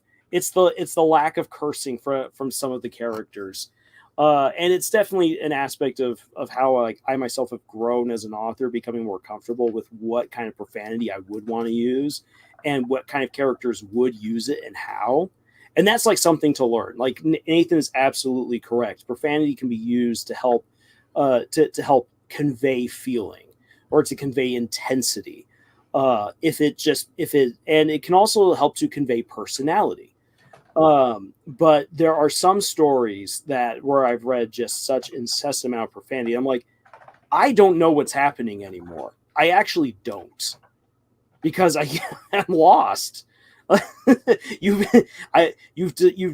replaced 20 words that I should have gotten with the F-bomb, and I don't know what's happening anymore. I have had that happen to me. Yeah. So you want to avoid that. That's way too much. It really is like it is, if you think about it in that regard. Like there's nothing wrong with blue prose, but in that example that you're using is in its own way a type of purple prose, because again, you're getting lost in the sauce of I don't know what you're trying to say, because you're just there's too many swears. Mm-hmm. Yeah. Yeah, you want to try to keep things intelligible, and it is a continuous process of learning as an author of what will work best for a story, will work best for your characters, where to put stuff in. I've seen a lot. You'll figure it out for yourself as you continue writing, and again, getting feedback from people. Mm-hmm. And I think too, read your story out loud. For the love of all things holy, read your story out loud, because that really, it might be so awkward, but it really gives you a good sense of, does this sound like something an actual human would say? And gives you a good sense of what type of prose you're using and where things sound a little clunky or too rambly. Mm-hmm. Yes. Yeah, reading out loud helps. Oh, and reading it, and then this is where it gets really embarrassing, reading it out loud to other people. Yes. It's hard, but it pays off so well, because I have done that before, where I've read out loud to someone else what characters are saying, and then they said, that doesn't sound natural to me. Mm-hmm. Could you say that again? And that has helped. Again, it's embarrassing, but the more you do it, the less embarrassing it gets, and the more grateful you become. And in all honesty, people who are willing to listen to your stories want to have a great story. And when they know that this is in the editing phase, in the raw phase, people are usually going to be very forgiving of your mistakes. Though with that being said, do at least try to get to know the people that you're going to read your story to, because we've had it, unfortunately, with one person that we've worked with, where she had handed off her manuscript to randos out on the internet who were like, oh yeah, we'll beta read and we'll edit. And then they shredded her story to pieces. Yeah. And then when we read it, and she was like, yeah, it's absolute garbage. And we're like, it's not garbage. It's actually a good story. It needs editing, sure, but this is good. So there are people out there who will be unkind. Get to know who you are sharing your story with. And that will help with that will help with the editing process as well. Yeah, it's a very vulnerable thing. Whew, that got a little bit heavy right there. But it's important to get that out there. Yeah, Scott says right there, I felt like your story is great, just needs some kind constructive guidance. Absolutely. And that's also what we try to give here, like when we help out other people. Like, I can be absolutely vicious if I want to be, but I don't normally want to be, because I know what that could do to another person's confidence in themselves and their story. Mm-hmm. And that's just awful. So let's see here. I saw something from Trige asking if we're multiplying. We've always been here. We're just lucky that we're now getting more of us all together at the same time. I'm Omega. So is he going to sell his father's horse and be a sense hole? Maybe. I'm like, if we were going to do an exercise about blue prose, then the boy, I hope you like body shifting. Ugh. Then from Game Lord, I was saying that because I'd be willing to make an official Murder Drones game for Glitch when I'm done learning to program, is what I was trying to say. Okay, I get what you're saying right there, Game Lord. That'd be cool. We'll have to see. Like, Glitch owns Murder Drones, so when it's done next week, Liam Vickers gets to say goodbye, and Glitch gets to make all the decisions from that point on. So we'll see what happens from there. TV counts. I often say the lines of my character out loud to myself before I get into the storyboard. I like that. That's really good. Yeah, saying the lines out loud definitely helps. Camille, yeah, and sometimes beta readers just want an excuse to tear other people's work down. Yeah, I hate that. I hate that so much. And Nathan says the issue is that some people just give out criticism without remembering to make it constructive. And yeah, there are people who say there's no such thing as constructive criticism. Oh, absolutely. Constructive criticism works. You just have to make sure that you're encouraging with it. Don't just focus on like, this is awful. There's a way of saying, I like this and this can be done better, or I like this but I don't understand this. Balancing it out and trying to help them. That's where the criticism gets good. Art says, to say the least, your approach to criticism is very much appreciated. Yeah, it's what we want. It's what we want to see more of. So I once asked somebody for advice on my writing, and she said it was cringy and edgy, and she wouldn't want to read it if it were published. Not that it ever would be. Oof. Yeah, and you see, and when someone says something like that, you just take their words and toss it out the window, because that doesn't help out whatsoever. Even if your work might be cringy, because it doesn't help you improve any. Someone would then have to say, like, okay, ISO, I like what you're doing right here, or I like the idea, I like the characters, but it's a little cringe. Let's see if we can work on this. That'd be that would be the better approach, and there's even better ones than that. Yeah, I just like, what's the point of that? Rather than just, I don't know. Oh, that makes me. I don't like that at all, because that is so unproductive, honestly. Yeah, it absolutely is, and maybe that would be like a great topic for a future live stream, and especially if we could get like other people who have actually gone through some bad experiences with criticism. I think it'd be neat to actually like play out, like, this is what you want. This is actually what you want to. This is what you want to see. Like, it might, like, of course, every individual person who reads your story is going to have a different take. But like, this is the kind of approach that you want when it comes to receiving feedback and criticism. And this is how you would want to give it. And now you, as the author, what are you going to do with that? Because if you're not going to do anything with that criticism, with that critique, then what's the point? Mm-hmm. Okay, then. So ultimately, what should we learn from all of this? To wrap this up, because wow, we've already been going on for an hour and a half. Woo boy. Ultimately, the thing that I would want anyone to learn from a discussion of purple prose, beige prose, and blue prose is that these elements of being very descriptive, of being very concise and not descriptive, and then using language that is a little bit more raw, a little bit more realistic, maybe even vulgar, is that these are spices to you creating your story. If you choose all just purple prose, it's like taking cinnamon and asking someone to eat a plate full of cinnamon. That's just nasty.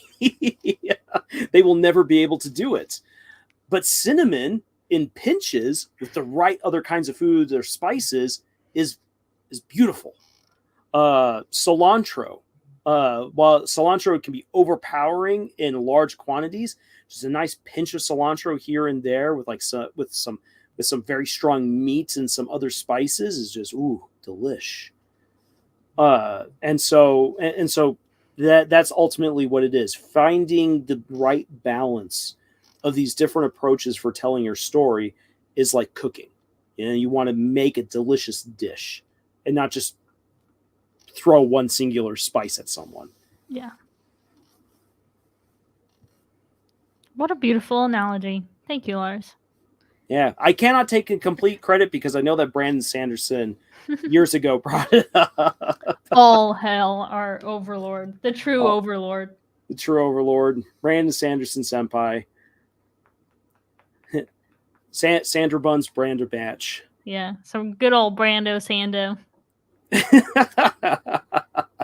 Yeah, I want to, one of these days, I want to meet up with him again and just be all like, you probably don't remember me, but I'm the guy from Camille's Harem, and see if he remembers that. I'd love that. Because I introduced myself to him and was like, I'm from Camille's Harem. And he's like, that is a very interesting name for a writing group. Why, thank you. Brand new sandal brand. But you do remember me. That's what you should say. Do you remember? Yeah, have you remembered us? Give him the old Jack Sparrow quote. You remember me. But you have heard of me. Yeah. That's what it is. But you have heard of me. Wait, don't try fresh oregano? Because I've got a bunch of fresh oregano right up in my front yard.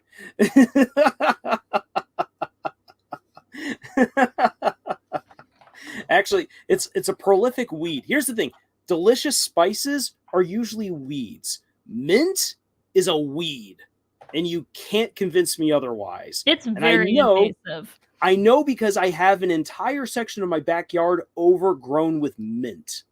I actually need to prune it back because it's getting wild. And the oregano has to at least once a year be like severely reduced. Otherwise, it takes over the front yard. Yeah. That's a great analogy. Mint is a great thing for a lot of, medicinal purposes, great flavor, but it can be very invasive, and you have to plant it in a specific way so that it doesn't choke out other plants. So mint can be your purple prose. Yes. Yep. So yeah, don't let any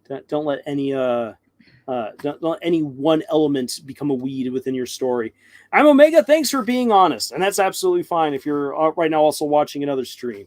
I hope that Zio Agitos is doing something amazing. Game Lord, if we were talking about food, then I have the perfect spicy spaghetti recipe that you might like you might like it, but not. You might like it, might not, but I enjoy it. Hey, share it with us. I do love me some good spaghettis. But that pretty much is the end of our long writing lesson. Just get back to writing. Hey-o. They're talking about sales right now. Ooh, sales are important. I need to get better at doing sales. Since I'm a self-published author, I'm responsible for my own advertising. Ain't that just the way? Camille, right there, he said, I'll never understand people who don't like mint chocolate chip. I will admit, it had to grow on me. I liked the mint chocolate wafers for like the after 8 or after 9s. Those were really good. But then like when I got to like mint chocolate ice cream or mint chocolate chocolate chip cookies, it took a lot to get used to because like the ice cream is usually either too minty, almost like toothpaste, or I'm like, ooh, a chocolate chip cookie, yay! And then there's a spike of mint. I'm like, oh, my nose. Yeah, I do know Arts mentioned that too. Like they spoke to someone who always associated mint with toothpaste. I have a good friend who's the same way. I wonder if it's like a cilantro thing, where like some people really love cilantro, myself included. Other Hmm. people associate it with the taste of soap. Who can say? I can say this: if I get too much cilantro in my food, then I can taste the soap. But if it's just like if it's sparsely used, it perfectly seasons the dish. Very Usually, interesting. usually it's Mexican cuisine. Yeah. I love me some cilantro. Mm. I'm so sorry, Lars. I really feel bad for the people who like flat out it tastes like soap for them. What a sad way to live. I'm so sorry. Now that's okay. Uh, say not everyone can really enjoy good taste. I mean, I have a hard time eating pickles. I'm not a fan of pickles, and I live in a family who absolutely loves them. And I'm just all like, "Oh, I need a really strong meat or really strong spice to go with that pickle." So like eating the German dish Rouladen, which is that you take a filet mignon and you lather it with mustard and with spices, and then you dice up the pickle and you put it in, and then you roll it up and then cook it. Oh, that's delicious. That sounds But great. if you just ask me to eat that pickle with a slice of filet mignon, I'd be like, I'll eat the filet mignon. You can keep the pickle. Interesting. See, I love some pickle too. And I'm also not a fan of olives. And I blame That's that on a fair. friend. I blame that on a friend of mine who he had gotten a can of Afghan olives from his brother who was in the military, and he was just like, yeah, Afghan olives are really sweet. I'm Hmm. like, sweet olives? Okay, I'll try that because I was like, I always associated olive with a little bit more of a zingy taste. And oh my gosh, oh, that was one of the worst experiences of anything I have eaten. Yeah. It was so bad. And so whenever I try to eat an olive right now, I get flashbacks to that experience. And so it's ruined the prospects of olives for me. And everyone in my family loves olives. So like Can't do them. whenever we've got a salad with olives, I'm like, here, you can have my olives. Or if we get tamales, who wants the olive? I'll eat the rest of the tamale. What? I've never had a tamale with olives in it. Oh, really? Yeah. That's Oh, crazy. yeah. There's a really awesome lady who comes through every now and then, who from Mexico, who brings by tons of tamales, and they're so delicious. And yeah, Mm. they've got olives in them, and my dad's always like, "Oh yes, properly made." Yeah, see that's the best thing about living in the Southwest is the random ladies who sell tamales door by door. That's unmatched. Hmm. Uh, oh, Nate is. Yes, okay. I forgot that, Nate, that you were not a Same. fan of peanut butter. I'd forgotten that. Interesting. What an interesting bit of olive lore. Olives and tamales is from the El Salvador areas. I did not know that. Oh, I didn't know that either.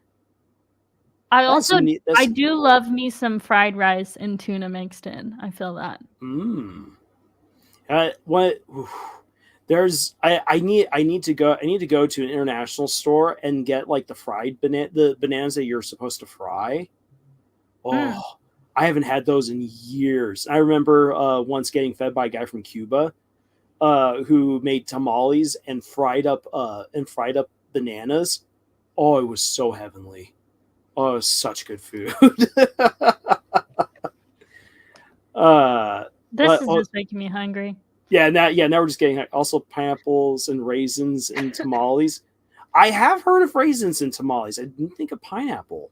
Yeah. See, I would be more inclined to try that. Huh. I once got oregano essential oil dropped straight in my mouth, and let me tell you, I understood. Oh, that just sounds That sounds woo. awful. I've heard just straight up like oregano essential oil is one of the worst things you can ingest. Yeah. Plantains. Thank you, Nate. Oh, yeah. I need to get me some plantains. Mhm. Also, Camille's food channel starting now. Honestly, Yeah. I'm still waiting for Nate to do his series on different ramen hacks. Ooh, yes. And then also it would be fun. It would be fun to do. It would be fun to do something about like either creating our own or recreating fantasy meals. Like that was something we once like talked about way back in the day. Mm-hmm. Doing that'd be fun to actually try to do that. But that will actually take some working around because I don't have the proper camera equipment to actually make that look good. Yeah, I think that's a stay tuned, everyone. Yeah, stay tuned. No promises on whenever that's coming out. Yeah. Camille's Harem Cooking Corner. Game Lord finally shared the recipe. The recipe is angel hair spaghetti, cilantro, marjoram, tarragon, crushed rosemary, garlic powder, Italian seasoning, onion powder, seasoning salt, mint flakes, basil leaves, and chopped chives. That's just part one. I am happy to say I can actually procure the mint, the basil, the chives, and the rosemary. I actually have those all in my garden. You're halfway there. I'm halfway there, and I'm living on a prayer. ABC Saturday mornings had the best commercial bumpers, man. Actually, arts to that right there. Let me after these messages, we'll be right back. I don't know. I can't remember who it was who suggested it last week about, or who asked if we might do a watch party before the Murder Drones finale. I'm going to put together a watch party for that, which will then go private after it's done, just so that way, like I'm not stepping on Glitch Productions toes, because they've been so nice for not copyright striking any of the Murder Drones and the Amazing Digital Circus content creators. They are absolute legends.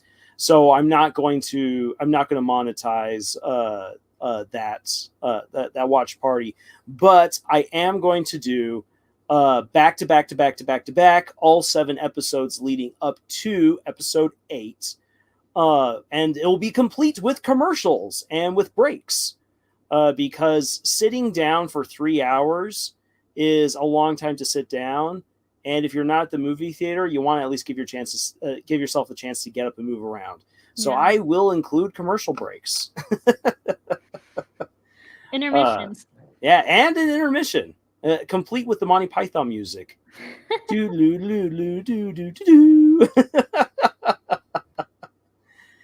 But yeah, so that's everything for the Purple Prose. Huzzah!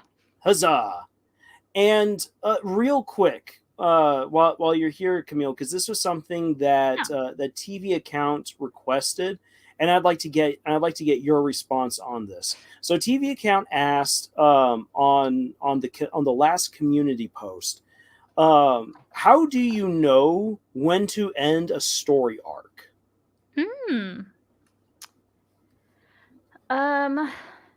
me one sec as I pull up the community post. That's a very good question. Mm-hmm. And I think I know I say this a lot. It depends. Yes.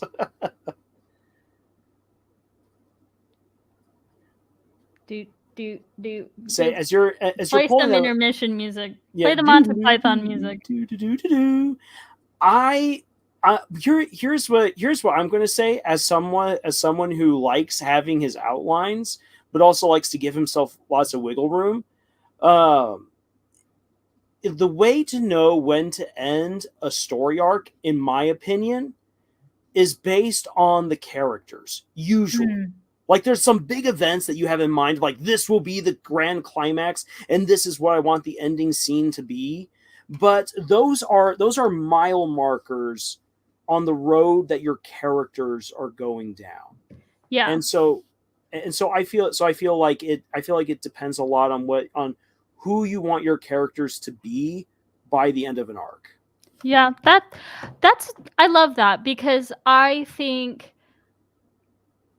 those mile markers are typically your skeleton with a story. You know, like the big ideas are typically the first things that you think of and are crafting and trying to kind of pin down, especially the ending. I don't know. I'm someone where I'm like, I actually didn't know how this ends, but I always start an idea with a premise. So I think they are that skeleton, Hmm. and I think then that allows you to dive into your characters because they are what moves that plot along. You know, largely your story is made up of people and how they interact with each other. So once you take a look at, okay, starting at point B, who is this person? And by the end of the story, who do I want them to be? Who do they become? Um, and if you can answer point A to point B, I think that kind of gives you the arc that you're looking for. Yeah, I agree, and I like there as well. There isn't set place to end arc. It's going to need to be tested and felt out. This is where beta Mhm. readers would be super useful, and to help build on that point, the where the last Harry Potter book ends has always been frustrating to me because it's so abrupt. J.K. Yeah. Rowling ended with an event and not necessarily where the characters were supposed to be, I feel. I feel like there needs to be a little bit more of us to settle and experience the fallout of the battle for Hogwarts. And to at least spend a little bit more time with these characters and see where they're going before the time skip. Yeah, because I feel like the time skip was used to be like a see how I resolved everything, and it's like, no, you didn't. No, you didn't. You just skipped years into the future to the Yeah. point where these characters now almost feel a little like alien because we didn't Yeah. get that full closure. Yeah, that was really rough. And so I feel like that's something where like the audience should have rightfully, like in a beta reading scenario. I'm not sure who our beta readers were, but like they should have pushed a little bit back and said, "Can we get a little bit more, please?" Like Yeah. just to help us make sense of everything. Yeah. Yeah. And Art's putting there like what was her final book, the first one in a series to get 2 movies, like Twilight. Yeah, yeah, pretty much I think Art's. so. Yeah. And even the movies ended and I'll say it's even the movies ended super abruptly. I will say this, even though it's non-canonical for Harry to snap the Elder Wand, I like that the movie added in that little bit because that gave us some window into who Harry was by the end, to Yeah. show that he wasn't going to be power hungry and that he was going to put all of this behind him and move on with his life. Yeah, I actually really liked that element. And I do think it gives a sense of a bit more closure that we didn't get in the books. I think, especially for a series that large, there's so much fallout for it to end so abruptly. It does feel like there are so many loose ends that leave readers wanting, and I almost feel like that wasn't intentional. I just think it was an oversight. Mm-hmm. Yeah, and and this is and to the question of like when should you know that story arc ends? Since I'm right now writing the last book for my Legend of the Ten Lords saga, it's something that it's something that I'm actually constantly, each time I'm writing, I'm actually checking my word count, because for one thing, Amazon will not let me publish a book with more than 300,000 words to it, or Same. roughly so, because the book then becomes too long, and then Amazon's like, that's going to cost us money. We don't like that. So I'm like, We don't well, have money. yeah. So I'm like, okay, then. So I've got to be more. I have to be way more cognizant of how much I'm words I'm using. So like definitely like the balance of like purple prose, beige prose. I am fighting that challenge right now with my story where I'm like, I want to be very descriptive with this amazing last battle and all of these characters and what they're doing, but I need to make sure that I'm not giving too much. Yeah. Because then that means I'll actually have to then publish the book in 2 parts, which is a real mess that will confuse people, especially since it's self-published. So I'm trying to keep it all to 1 book. And that's frustrating. and the thing is that I'm telling myself, okay, then for as big and as awesome as this final battle is supposed to be, I need 50,000 to 60,000 words after that, which I know sounds like a whole lot, but I want to give myself that much space because for all the characters who survive, I want to show who they become and where they go as a result of this tremendous final battle. Yeah. Because the last book is actually supposed to live up to the title of the entire series, which is The Legend of the 10 Lords. Who are these 10 individuals when they're not even the main characters? So the main characters need to get their resolution, and all of these godly individuals that they've interacted with, you need to know where they go, who they become as a result. Otherwise the name of the series is a lie. And I don't want to do that. So I got to give the character payoff, the world building payoff, the action payoff, and everything. And so knowing when to end an arc TV account definitely comes down to the characters, because I could end the story with like the final epic stroke. Right. I know how it ends, and people are going to love it when they get to that point, because they're gonna be like, thank you for killing this guy. Yeah. Yeah.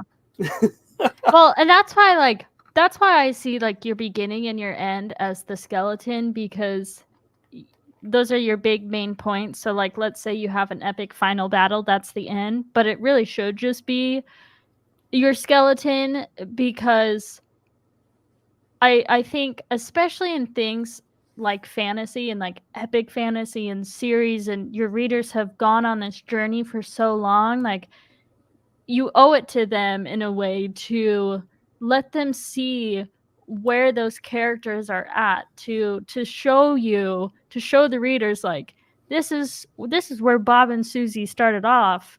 Did not mean to use Bob, but oh well.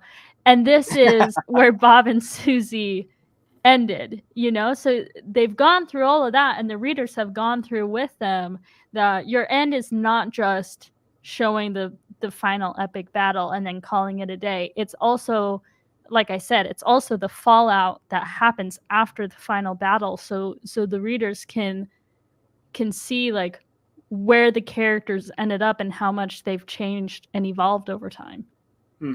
Exactly. And I like what Nathan put there down at the bottom of the chat. The end of the plot isn't always the end of the story. I think that is an excellent bit of advice. So while TV account, that makes it difficult sometimes to know where your story should end, because it does then go by an individual basis from story to story. I think that, again, focusing more on the characters in order to understand where you should end an arc, rather than what your plot says should happen, will make the ending, wherever it is, way more fulfilling. Yeah, definitely.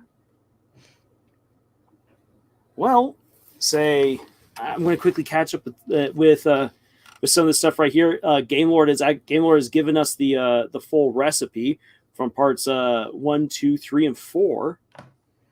All the goodies. Yeah, so there's some sage. Hey, I got sage, extra virgin oil. I do not grow that in my yard, but I do have that, and butter. Once you have all of this with proper cooking tools, next put 3 whole cups of water into a cooking pot. Then put a little of the spices. Put a little bit of the spices in the pot, then put a 1/4 cup of the olive oil in the pot, and take the butter sticks and cut one into 5 equally sized pieces. Then put 2 of them in a pot and cook.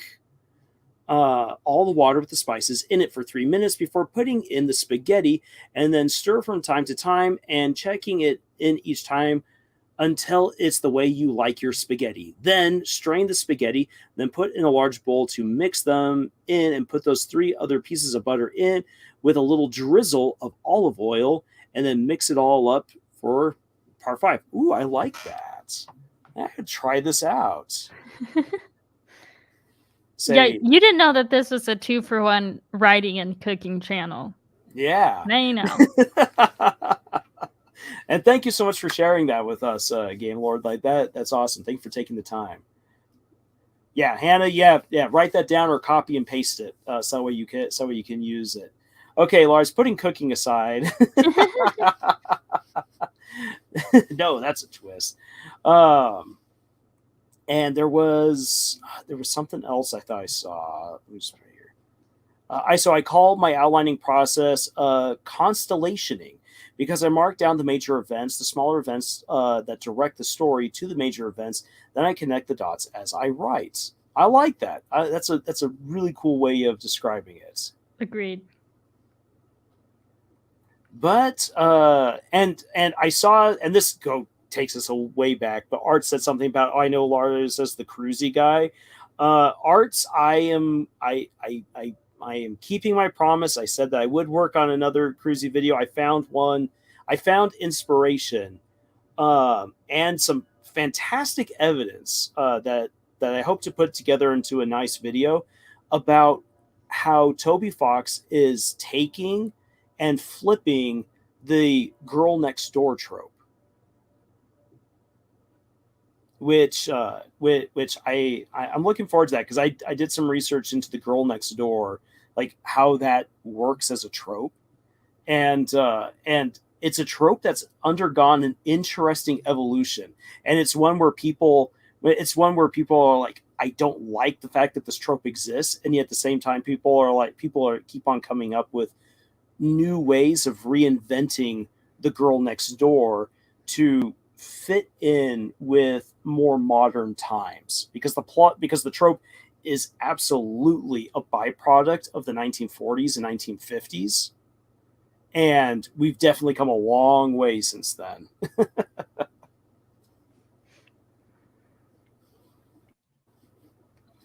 I'm Omega. For my main story, I plan to have a main character fight a rival general for the first arc, and then for the rest of the story, dealing with the general's young protege. Ooh, cool stuff. But all right there, Camille. You've been here now for almost 2 hours. So if there's any, if you've got to get moving on, since we're gonna shift gears on over to murder drones, I guess at this point. Anything I'll take my leave. Yeah, anything that you want to say in terms of advice, or just simply parting goodbyes before you leave? No, I think we have purple prosed our way through this, but that was a good time, and I will see you guys next time for anything that's not murder drones related that I can actually contribute to. Yeah, no, say once. Let's hear after next Friday. I think that the live streams dedicated to murder drones will have largely dried up by that point. Yeah, that's fair. But I do think it'd be fun. Like, it was great having. I don't know if Lars is still here, but it's great having Nate and Lars in the chat as well. So I love hanging out when it's all of us. So hopefully we can do more of that. But I'm gonna head out, and everyone have a fabulous, fabulous rest of your night. You as well, Camille. Thank you so much. Mm-hmm. Bye, guys. Bye. And to you too, Nathan. Yeah, you mean Scoot. Yeah, say Scott's already had to leave us, and Nathan will be heading out as well. And thank you guys so much for being here with this. It's always great when we got it, even if just by text, the rest of the harem together, because it's just it's so much fun. If you guys will allow me a moment to wax just a wee bit nostalgic, I really wish that there would be like a way that I could kind of take you guys who have joined us since we've gotten onto YouTube and everything, to kind of take you guys back to when we just started up back before we were actually called Camille's Harem, when we just called our group the Storyboard, and just like, if we could have you guys like in time come on back, hang out with us, talking about stories. We were using whiteboards to like draw out everything that we were talking about. We would make food and we would share it. That's also during the time that we would either reward people for their writing with giving them an ice cream sandwich, or punish them by smearing an ice cream sandwich in their face for not meeting their goals. Like, it was just an absolutely great experience to be in person and just sharing and doing. And so the live streams are so far the closest that we've gotten to trying to recreate that. But man, having a writing group that you can be with in person is just, it's something else. And I'm really glad whenever I get the chance to spend time with Nathan, Camille, and Scott, because it just brings me back to the day and all those great times. Mojo, so Gravity Falls fact, trapping someone in a pyramid, chaining them up and singing to them is Bill's way of flirting. Oh, Bill Cipher, you saucy minx, you. Arts, yeah, I miss my English community college class. Yeah, say some of those classes in college where you get a chance to be creative or just really interact with people. Some of the best. I miss my first astronomy class at the University of Arizona. That was fun. Just a ton of people in the lecture hall with a really fun, goofy, ancient professor who was excited to teach us about space. And we constantly had experiments and think tanks that we would have to conduct where we would interact with everyone else in the lecture hall. And that was tons of fun.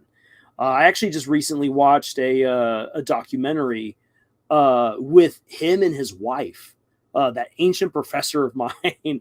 I wish I could remember his name right off the top of my head, but I don't. I just remember I saw him. I'm like, oh, I had a class with that guy years ago.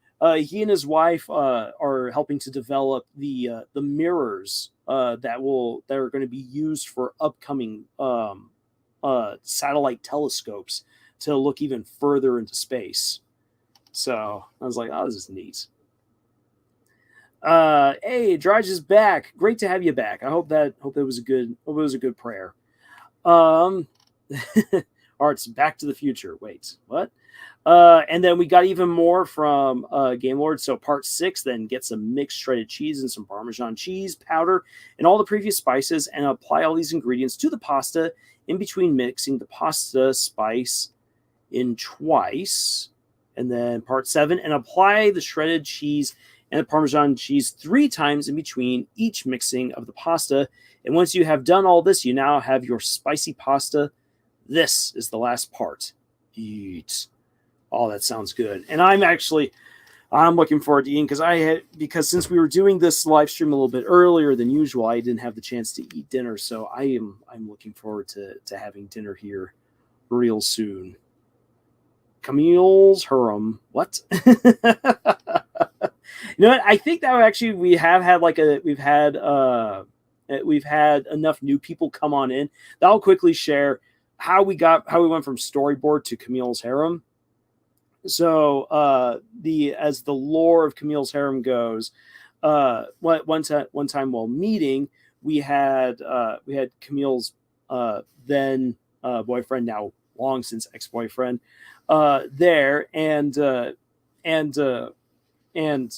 Jed, another member of our group, jokes because there were so many guys here in the room with just Camille. He's all like, wow, we're like a reverse harem. We're Camille's harem. And then the boyfriend was like, I don't like that. And then Nate and I were like, yes. So we started teasing him by being like, yeah, we're Camille's harem. And Camille's like, yes, this is my harem. I am the overlord. And it bugged the guy so bad that he very soon didn't show up anymore. And it just stuck because it was so fun. And it was true. A bunch of dudes hanging out with Camille, writing stories. It was great. Made tuna casserole for dinner. Yum. Jiraj asks, what does harem mean? So if you're wondering what a harem is, so a harem is usually used in reference to the number of wives and concubines that that a leader would have. So usually speaking, a harem would not just be for anyone, but would be specifically for leaders. A lot of people like the term for harem was popularized, I would say, by the designation of the harem or harem that was used by the Turkish leaders.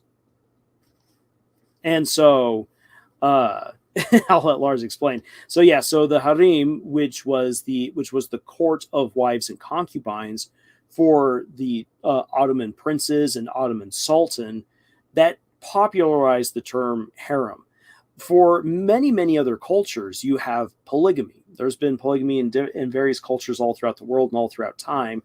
And normally those collection of wives have never been referred to as a harem until more recently, when the term harem became a little bit more popularized, especially for anime and manga stories, where it's like, look at all of these love interests, usually for the guy, but you can also have multiple love interests for the girl, which then becomes the reverse harem.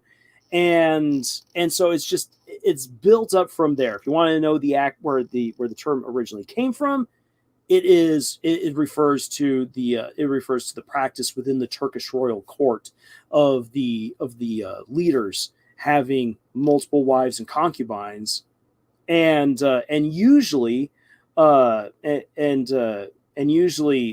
would not necessarily be like, as we nowadays think of it, of like, lecherous, I must have multiple love interests. That was actually usually very political, that you would have multiple women within the court for producing an heir, for conducting treaties. Usually a lot of peace treaties were conducted via marriage, and it would be a great assurance for any kingdom that we're at peace, that I'm marrying my daughter to you because I'm giving up something very precious in return for safety. So there's that right there is the history behind it. What harems have nowadays become is usually people saying like, oh, look at this, someone has a load of love interests. Yay. The evolution of a word. Yeah, they joke about Susie having a harem. Yeah, Susie definitely has a harem of all these potential love interests and admirers. If we're going to be brutally honest about what's happened in the first two chapters of Deltarune, we know that Noelle and Birdley have massive crushes on Susie, and we have lots of evidence to imply that Chris also has a crush on Susie. So Susie absolutely has a harem in the modern sense of the word going on. So there you have it. When we refer to Camille's harem, it is Camille with all of her guy friends writing stories, and it stuck. It stuck because it was hilarious. All right. Yeah, no, Game Lord, no shipping of the members of the harem. Camille and Nathan are very happily married to different people, and we will leave it as that. We don't need any shipping going on here. If we want to talk about shipping fictional characters, then we can definitely do that. Yeah, no toxic shipping wars here. I will happily load the cannons for any shipping war. But even when I did my video about Ichiruki, I'm like, look, the canon is that Ichigo ends up with Orihime, and to be all honest, like, I'm fine with Kubo making that the ending. Do I like it? No, but I can be fine with it, and I don't need to burn all my copies of Bleach to show my absolute disdain for that. And while, for instance, with Murder Drones, it's weird. I remember when watching the pilot, I was like, oh, yay. And En and Uzi are going to become an item. It's going to be great.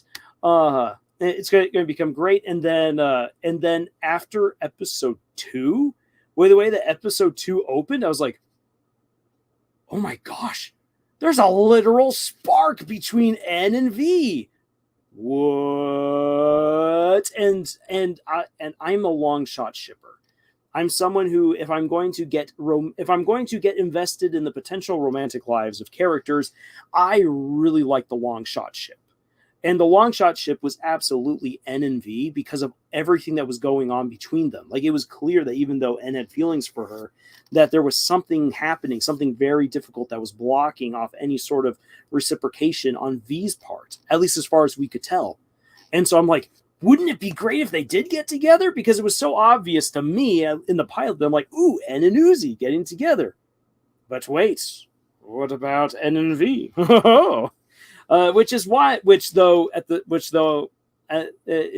all honest, is why Khan and Doors is absolutely the best ship, because the Doors will never cheat on Khan, and Khan just loves his Doors unconditionally.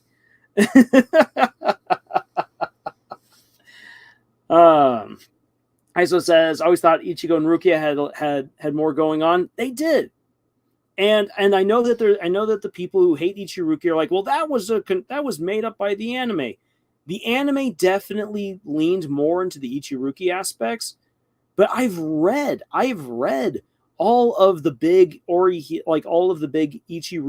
and Ichigo and Orihime moments from Bleach. And I'm sorry to say, guys, but Orihime and Ichigo just do not have a very good relationship. And on top of that, there's a lot of things that actually make Orihime kind of a sus individual. For instance, she's able to heal Grimjow of having his arm obliterated from reality. She can heal that within seconds. And it takes her half an hour to heal Ichigo from a couple of slashes and his stomach getting pulverized. No, that's just Orihime wanting to have an excuse to spend more time with Ichigo, which, I mean, hey girl, you do you. But like, he's about to go into battle with Grimjow. Make sure that he's doing well, that he's properly healed up and fast, girl. And then she still can't support him all the way because she's scared of his hollow side, which Rukia supported. So there's just in any case, Polly. Yes, we'll go with the Polly route. Which one's better, Uzi and N and V, or N and Tessa? Well, here's the thing. I will answer, Dan, from the perspective of the characters. Obviously, Uzi really likes N. N loves hanging out with Uzi. N had, at least at one point, and maybe he still has, very strong feelings for V. And we know that V actually did reciprocate those feelings, just never acted on them for a wide variety of reasons. I think that V would have been very happy for an NV ending. And then N liked Tessa because Tessa was his friend. It's very clear that Tessa was very into N.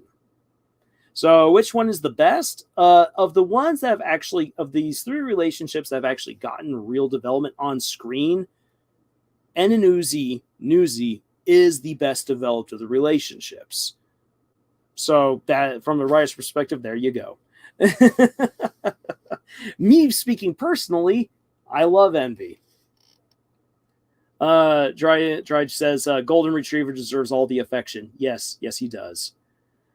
Art's all. I know. I'm just saying the Reddit is toxic. Shipping wars for Deltarune in general. Yes.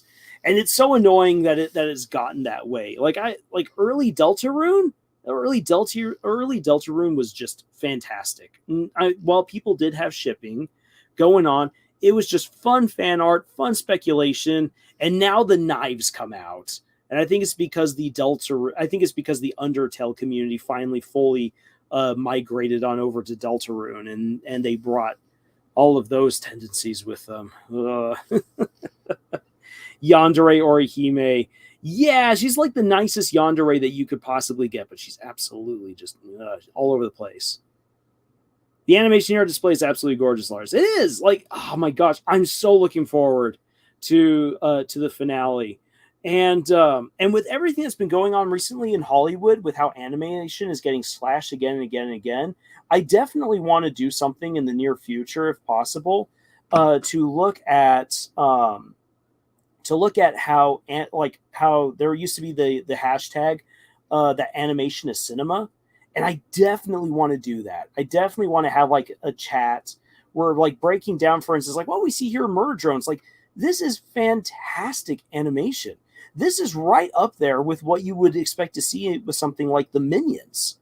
But like, this is Minions made for older viewers who are going to get into this kind of action, violence, and humor. So, like, that story aside, the animation still is just absolutely fantastic.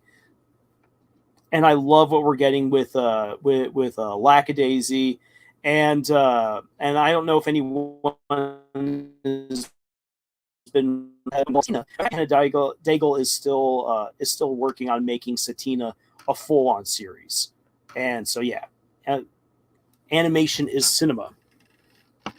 I agree. I could post theories and get some legit responses. Yeah, we absolutely could back in the day.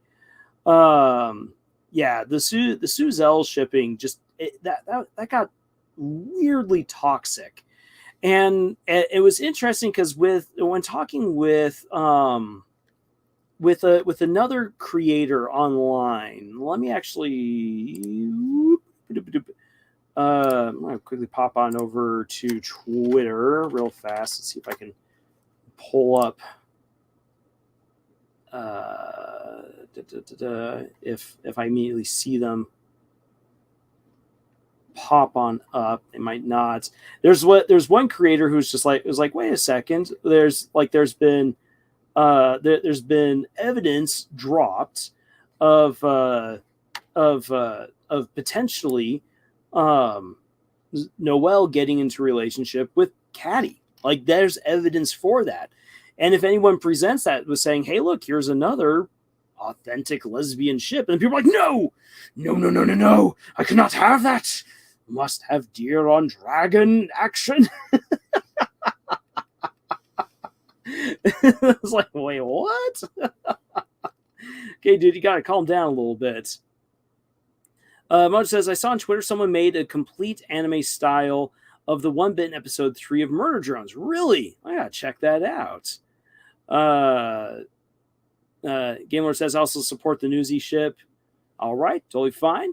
Danis is going to go to sleep. Hey, Dan, thank you so much for spending time with us. It was great having you here. HD Animation. So, have you any of the Murder Drones merch? I do. I actually have. I ended up accidentally ordering two Uzi Crows. I gave one to a friend. I got the one Uzi Crow. I've got N. I have the acrylic panel for Angelic V. And I also have somewhere a little Funko Pop Tessa, aka Sin. I need to get the other acrylic panels. I think I'm going to order them order the next two once the finale drops and we get to see what it all looks like. Yeah, Chapter 2 Caddy has nothing but positive vibes for Noelle. Yes, and also we're getting some references to that Caddy has been watching out for Noelle, that Caddy's sister could somehow be involved in one of the upcoming chapters, which is easily going to pull her in. And yeah, I'm expecting, and there's a rivalry. There's animosity between Caddy and Susie, which needs to be resolved. And so I'm really looking forward to talking about that. So the newest, as far as the newest Murder Drones episode 8 teaser. So we have the image, if that's what you're referring to. We have the trailer. And I can pull up the trailer.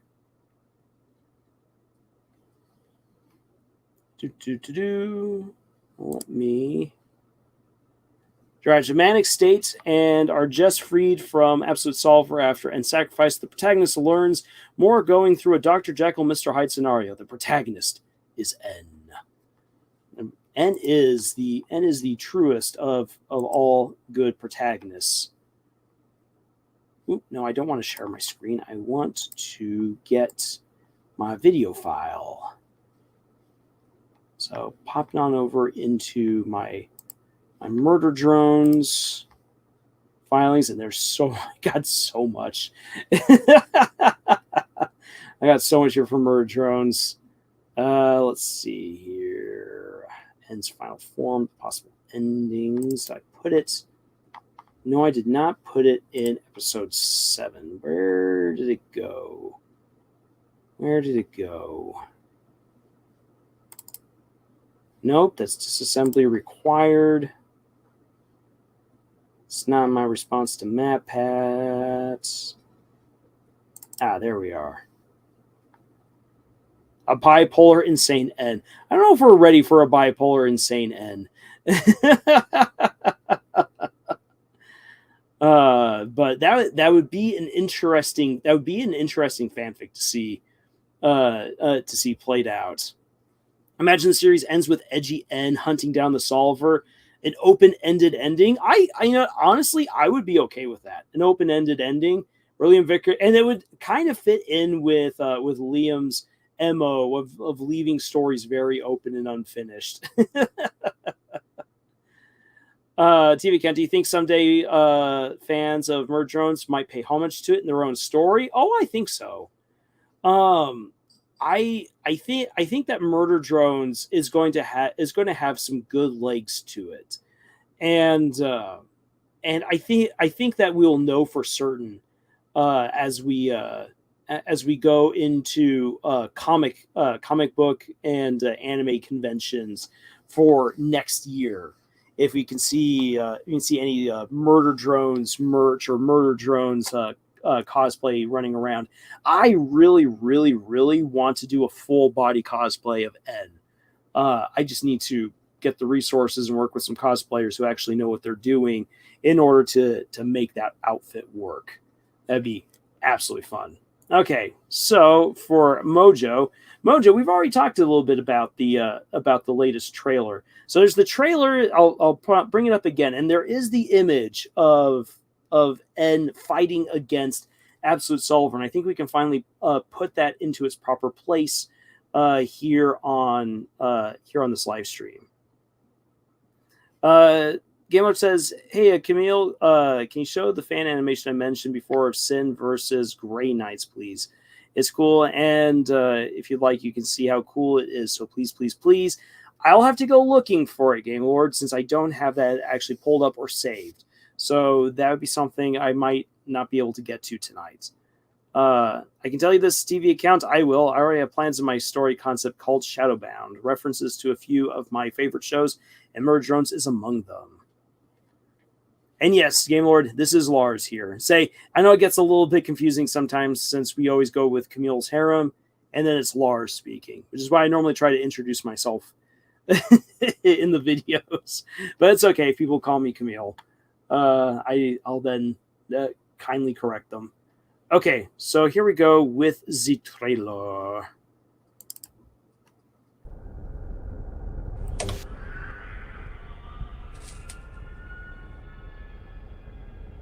Absolute Solver? We don't know everything yet.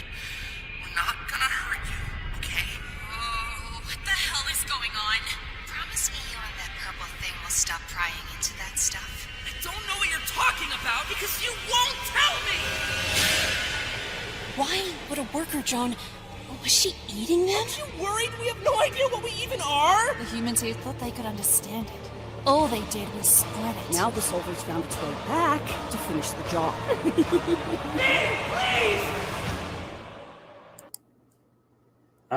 Say the trailer, the teaser, that is mostly a recap of the of the show thus far.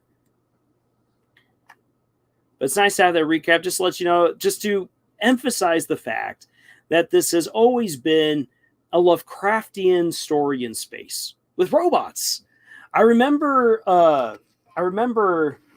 having conversations with people months and months ago that they were, especially when we actually got around to episode 5, there were some people who were getting upset that the show seemed to have taken a really dramatic, dark turn. I'm like, it's always been this way. Like we've had funny stuff, plenty of funny stuff, and some shipping stuff, and all that, and lots of humor, and some great action, and yes, gore. But like, gore is not the same as horror, and there's a lot of people who need to get that right. Gore is not horror, but who were like, wait a second, why is this suddenly becoming spookier now, and way less funny? And it's like, that's Lovecraftian horror for you. Actually, this is like this is an even nicer version of a Lovecraftian horror story, because it introduced the characters and the problems and the issues and the creatures in usually pretty fun ways, but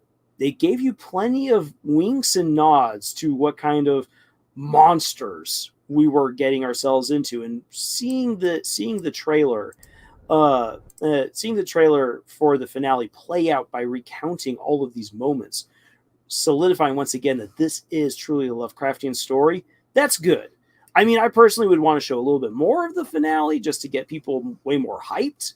But yeah, that's that I still do applaud the creative choice for showing this as part of the finale, again, just to solidify Lovecraft in space, and we get all of those good elements. And Game Lord says, okay, Lars, but trust me, the Sin versus Grey Knight is really cool, and you might like the lore of Warhammer 40k. It's cool and kind of grimdark, so you see it's so cool and epic.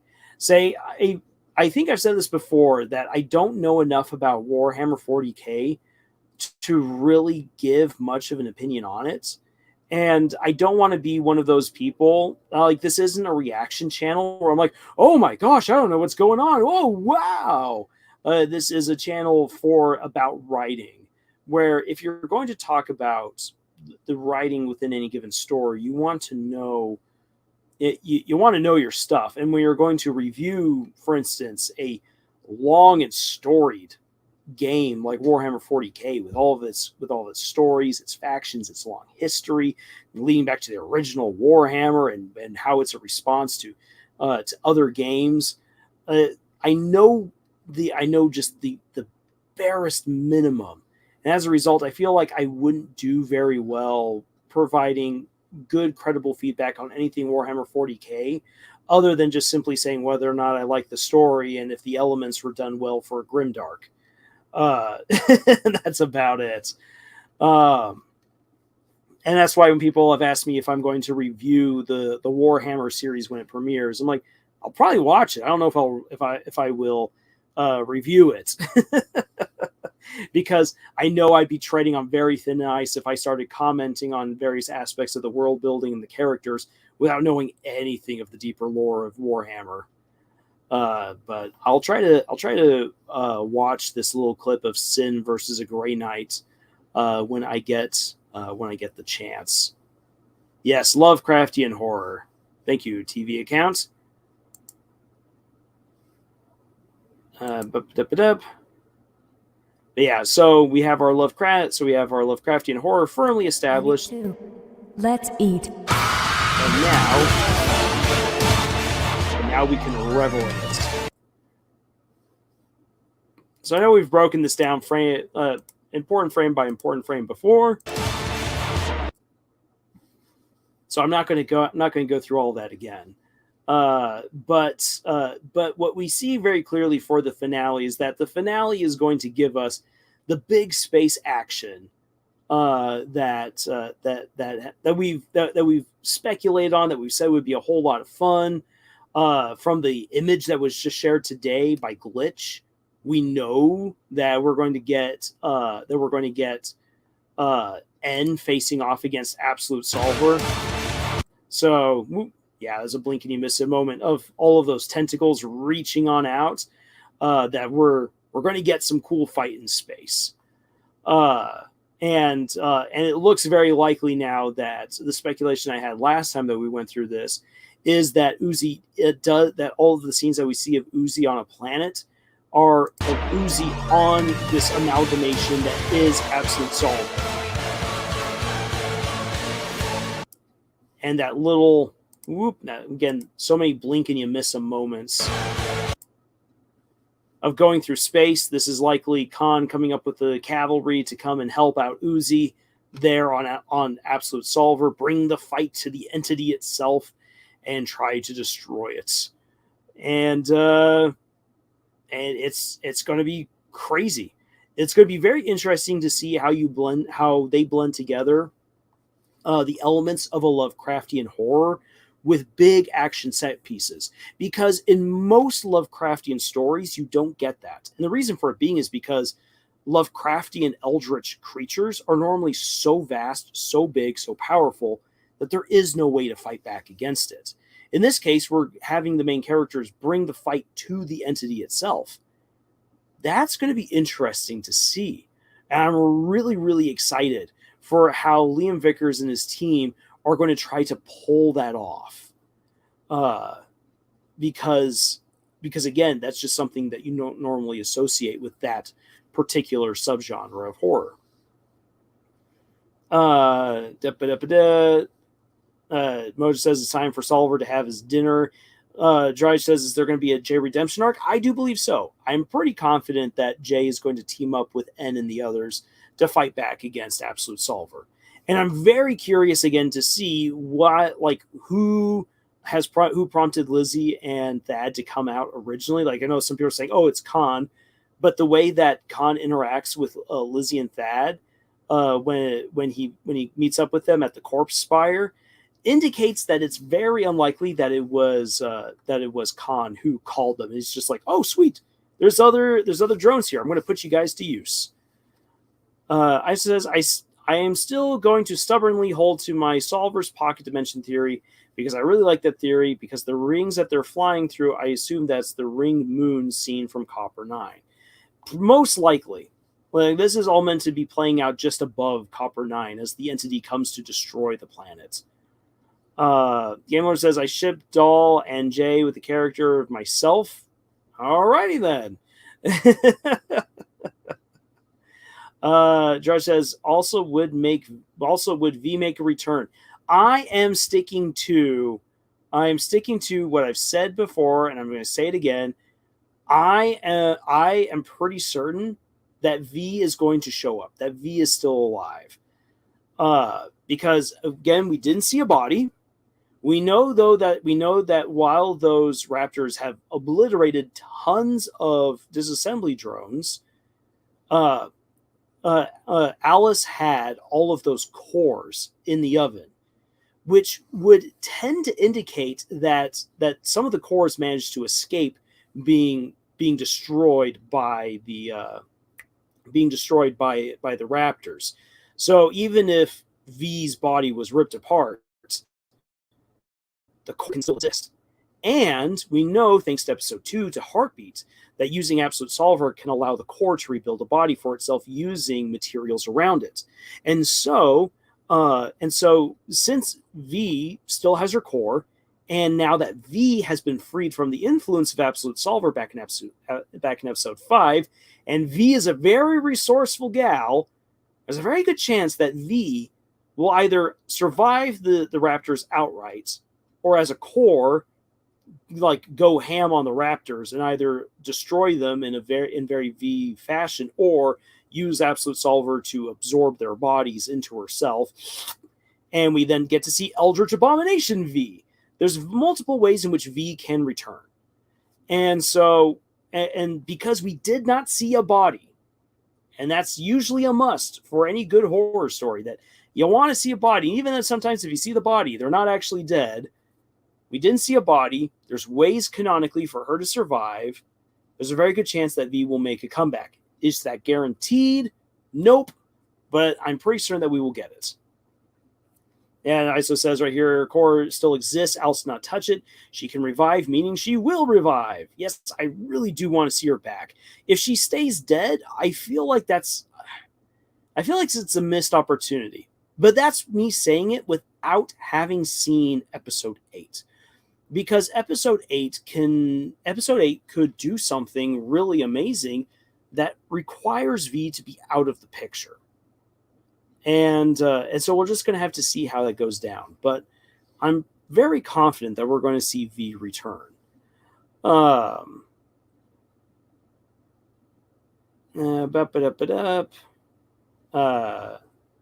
So let's see here. Art says, like Aka kinda in Resident Evil 2. Yes. No body, no real death. And just because you see someone get seriously injured doesn't necessarily mean that they are going to die either. That's just rules of thumb for visual media. And that's one of the reasons why, for instance, and we don't have Shade here to comment on this, why with Jujutsu Kaisen, for one of the characters that people have been wondering is, are they actually dead?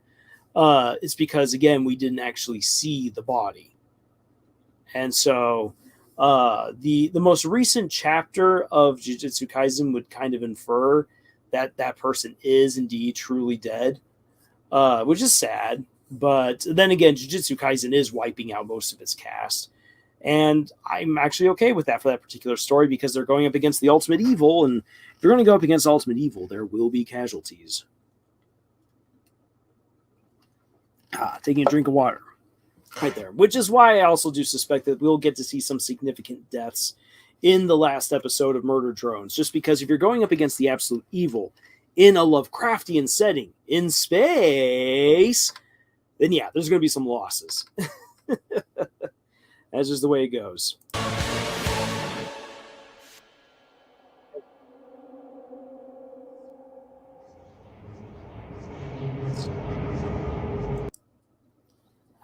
So sad that that is truly the end, but so it goes. And speaking of ends, guys, like I said earlier, I need to still eat dinner, and we've been here now for almost 3 hours. So I'd say it's been pretty good. We've got a chance to talk about Purple Prose, talk about the ending for story arcs. We've talked about cooking, Murder Drones, fan creations, Game Lord. I will have a look at finding out about that Sin versus the Grey Knight, and if we get the chance to talk about it, then so we shall. And I think that'll be fun. And to start pushing us towards that ending. Woo! There's a bunch of cruisy art that just suddenly dropped out of nowhere. Well, it's incredible what I'm now suddenly seeing there on social media.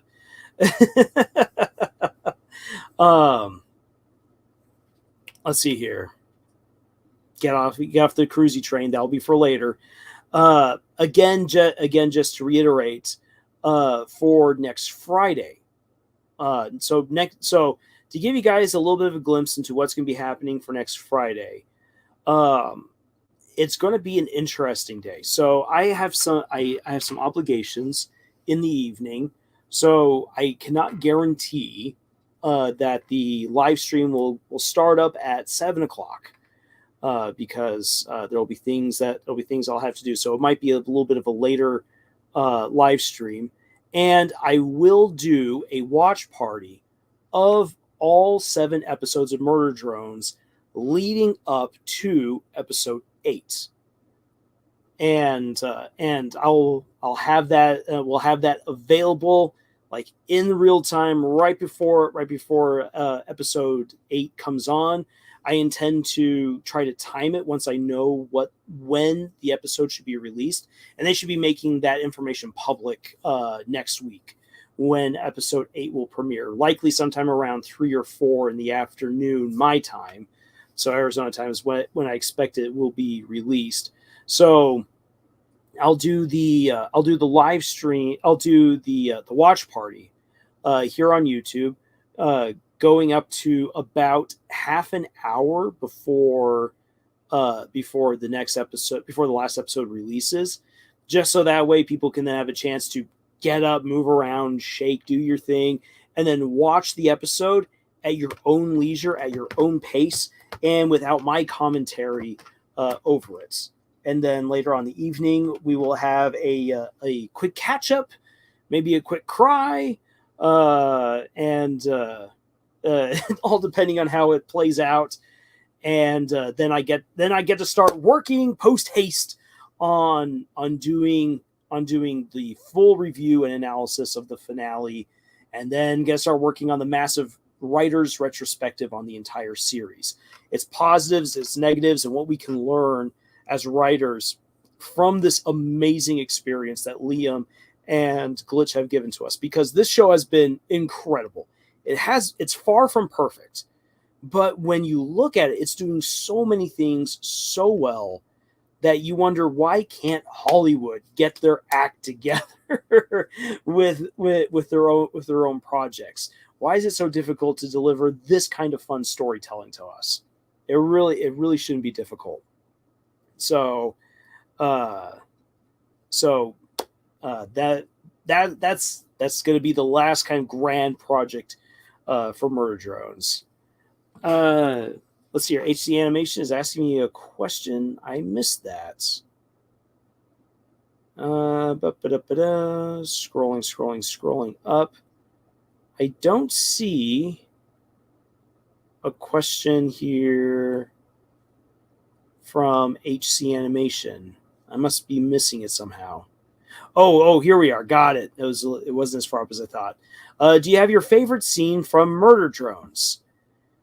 Let's see here. As the series currently stands, my favorite scene of Murder Drones, I think that everything from V showing up to become prom queen to the end of the fight between Uzi and Doll is probably my favorite, just in terms of just how fun it is.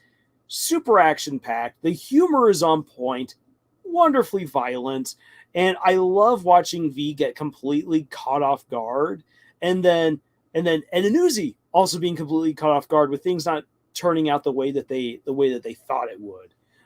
That's just, that entire sequence is just incredible. When any other scene that might compare to that, and then also the En and Uzi dance is really fun in that sequence as well.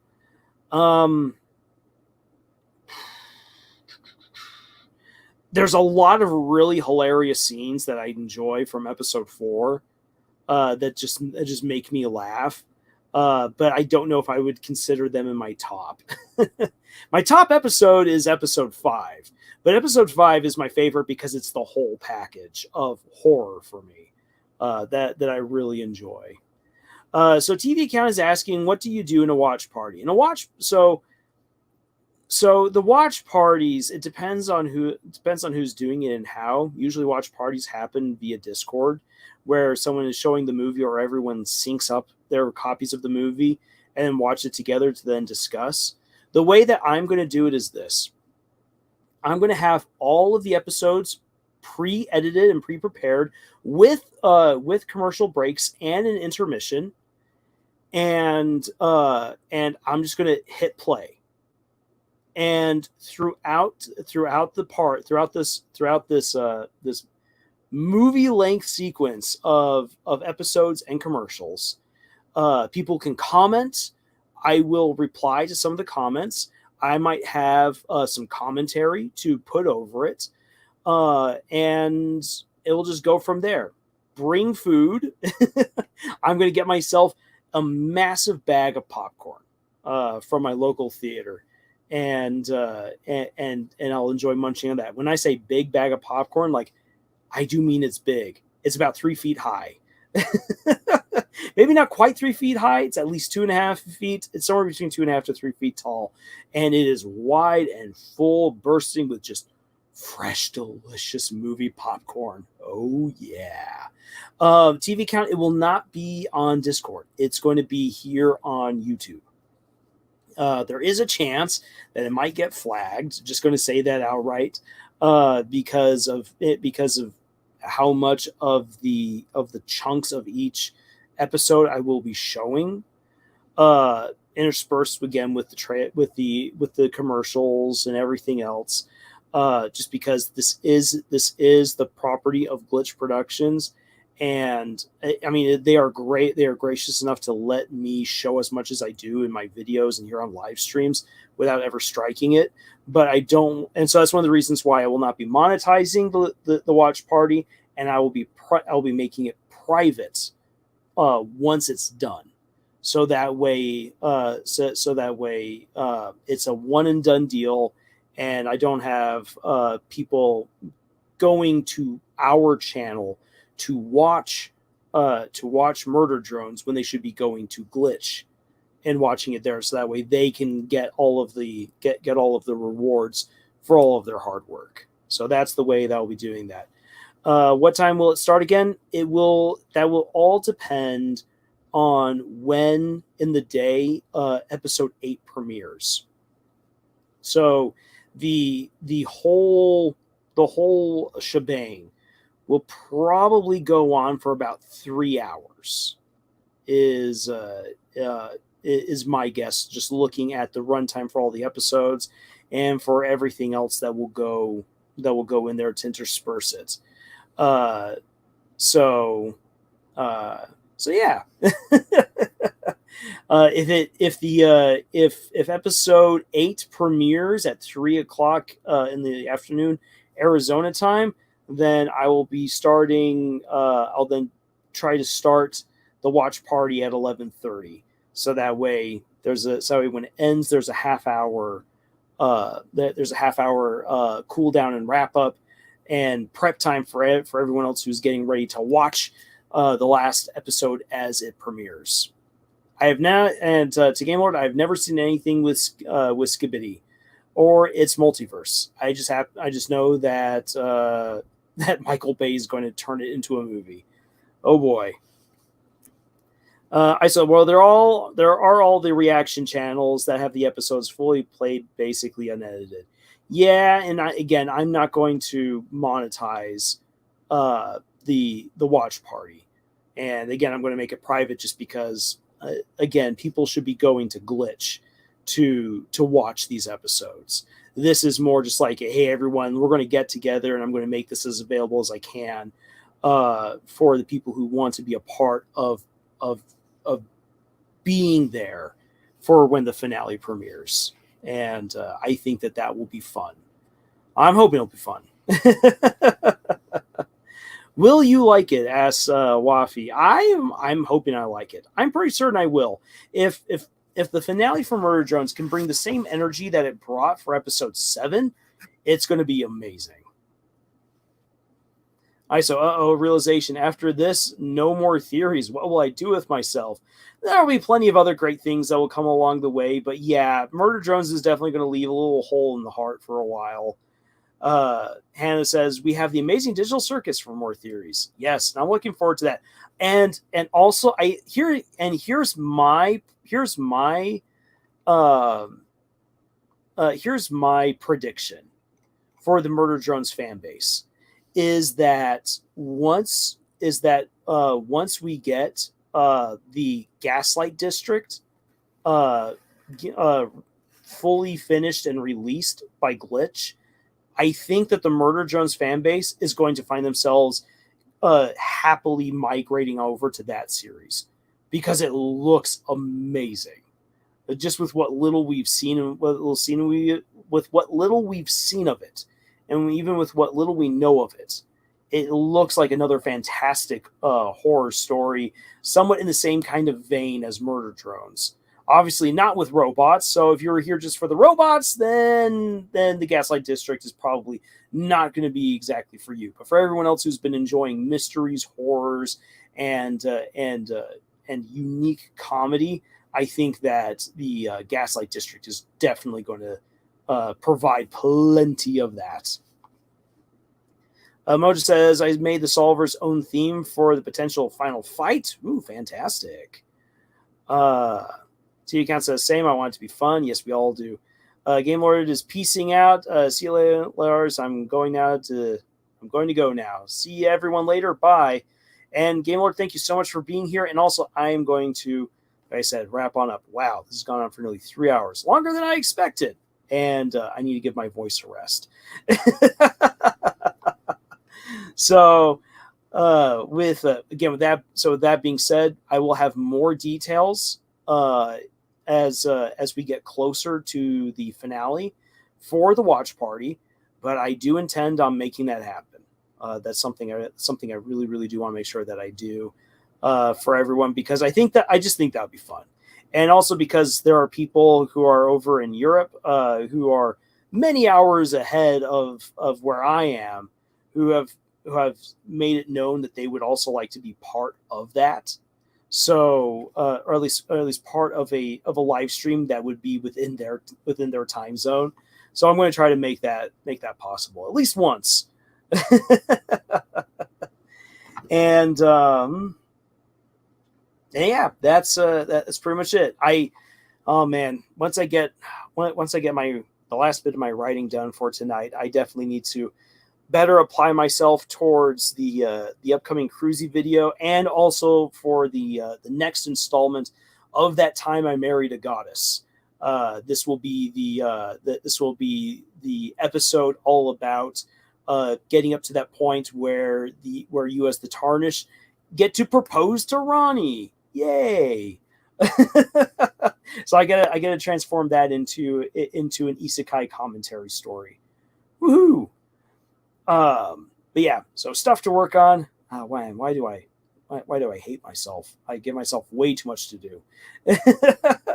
Waffy, dude from the N post glitch posted, if N decides if enough is enough and fights the Solver, aka a black hole, by himself, he will officially be the strongest character in fiction. He absolutely will be. And honestly, he is, because N is the goodest of good boys, and it's about time that we have canon confirmation that N is indeed the strongest of all characters. Hannah, oh, by the way, I'm still working on chapter 2, but struggling. Hannah, at least you're working on it. I understand if you've got a case of the struggle bus going. Let us know if there's anything that specifically that you're having difficulties with. And we'll try to take the time to talk through it with you and see if we can find some good solutions. ISO, you know what? I might stay for the episode 8 reaction too, because why not? I have a computer to watch episode 8 on too. And so what I'll be doing as far as like the reaction goes for episode 8, again, because I've got commitments for that night. The live stream might end up being a little bit later than 7 o'clock, but we will do a live stream. We will discuss the immediate aftermath and fallout of episode 8, and I think it'll be good. I'm hoping it'll be great. Mojo, actually, no, Black Hole isn't that impressive. I know other characters that can destroy black holes. Yes, I've written characters who destroy black holes, but for a character who isn't a god fighting against a deity that acts like a black hole, that is pretty awesome. 6 days until greatness. Whew, yeah, it's going to be something, guys. All right, so again, I am going to end it here now because I can feel my voice going. So thank you to everyone for being here. Thank you guys again so much for all the fun there in the chat, for everything you've shared about shows, books, what you've been writing on. Your commentary from Earth Drones, again for the respect that you so often show to each other, is absolutely great. Night, Larsy boy. Well, thank you, I'm Omega, and good night to you as well. So again, just guys, thank you so much for being here. Thank you for joining us on this incredible adventure that we call writing. And until the next video, y'all, I bid thee juice.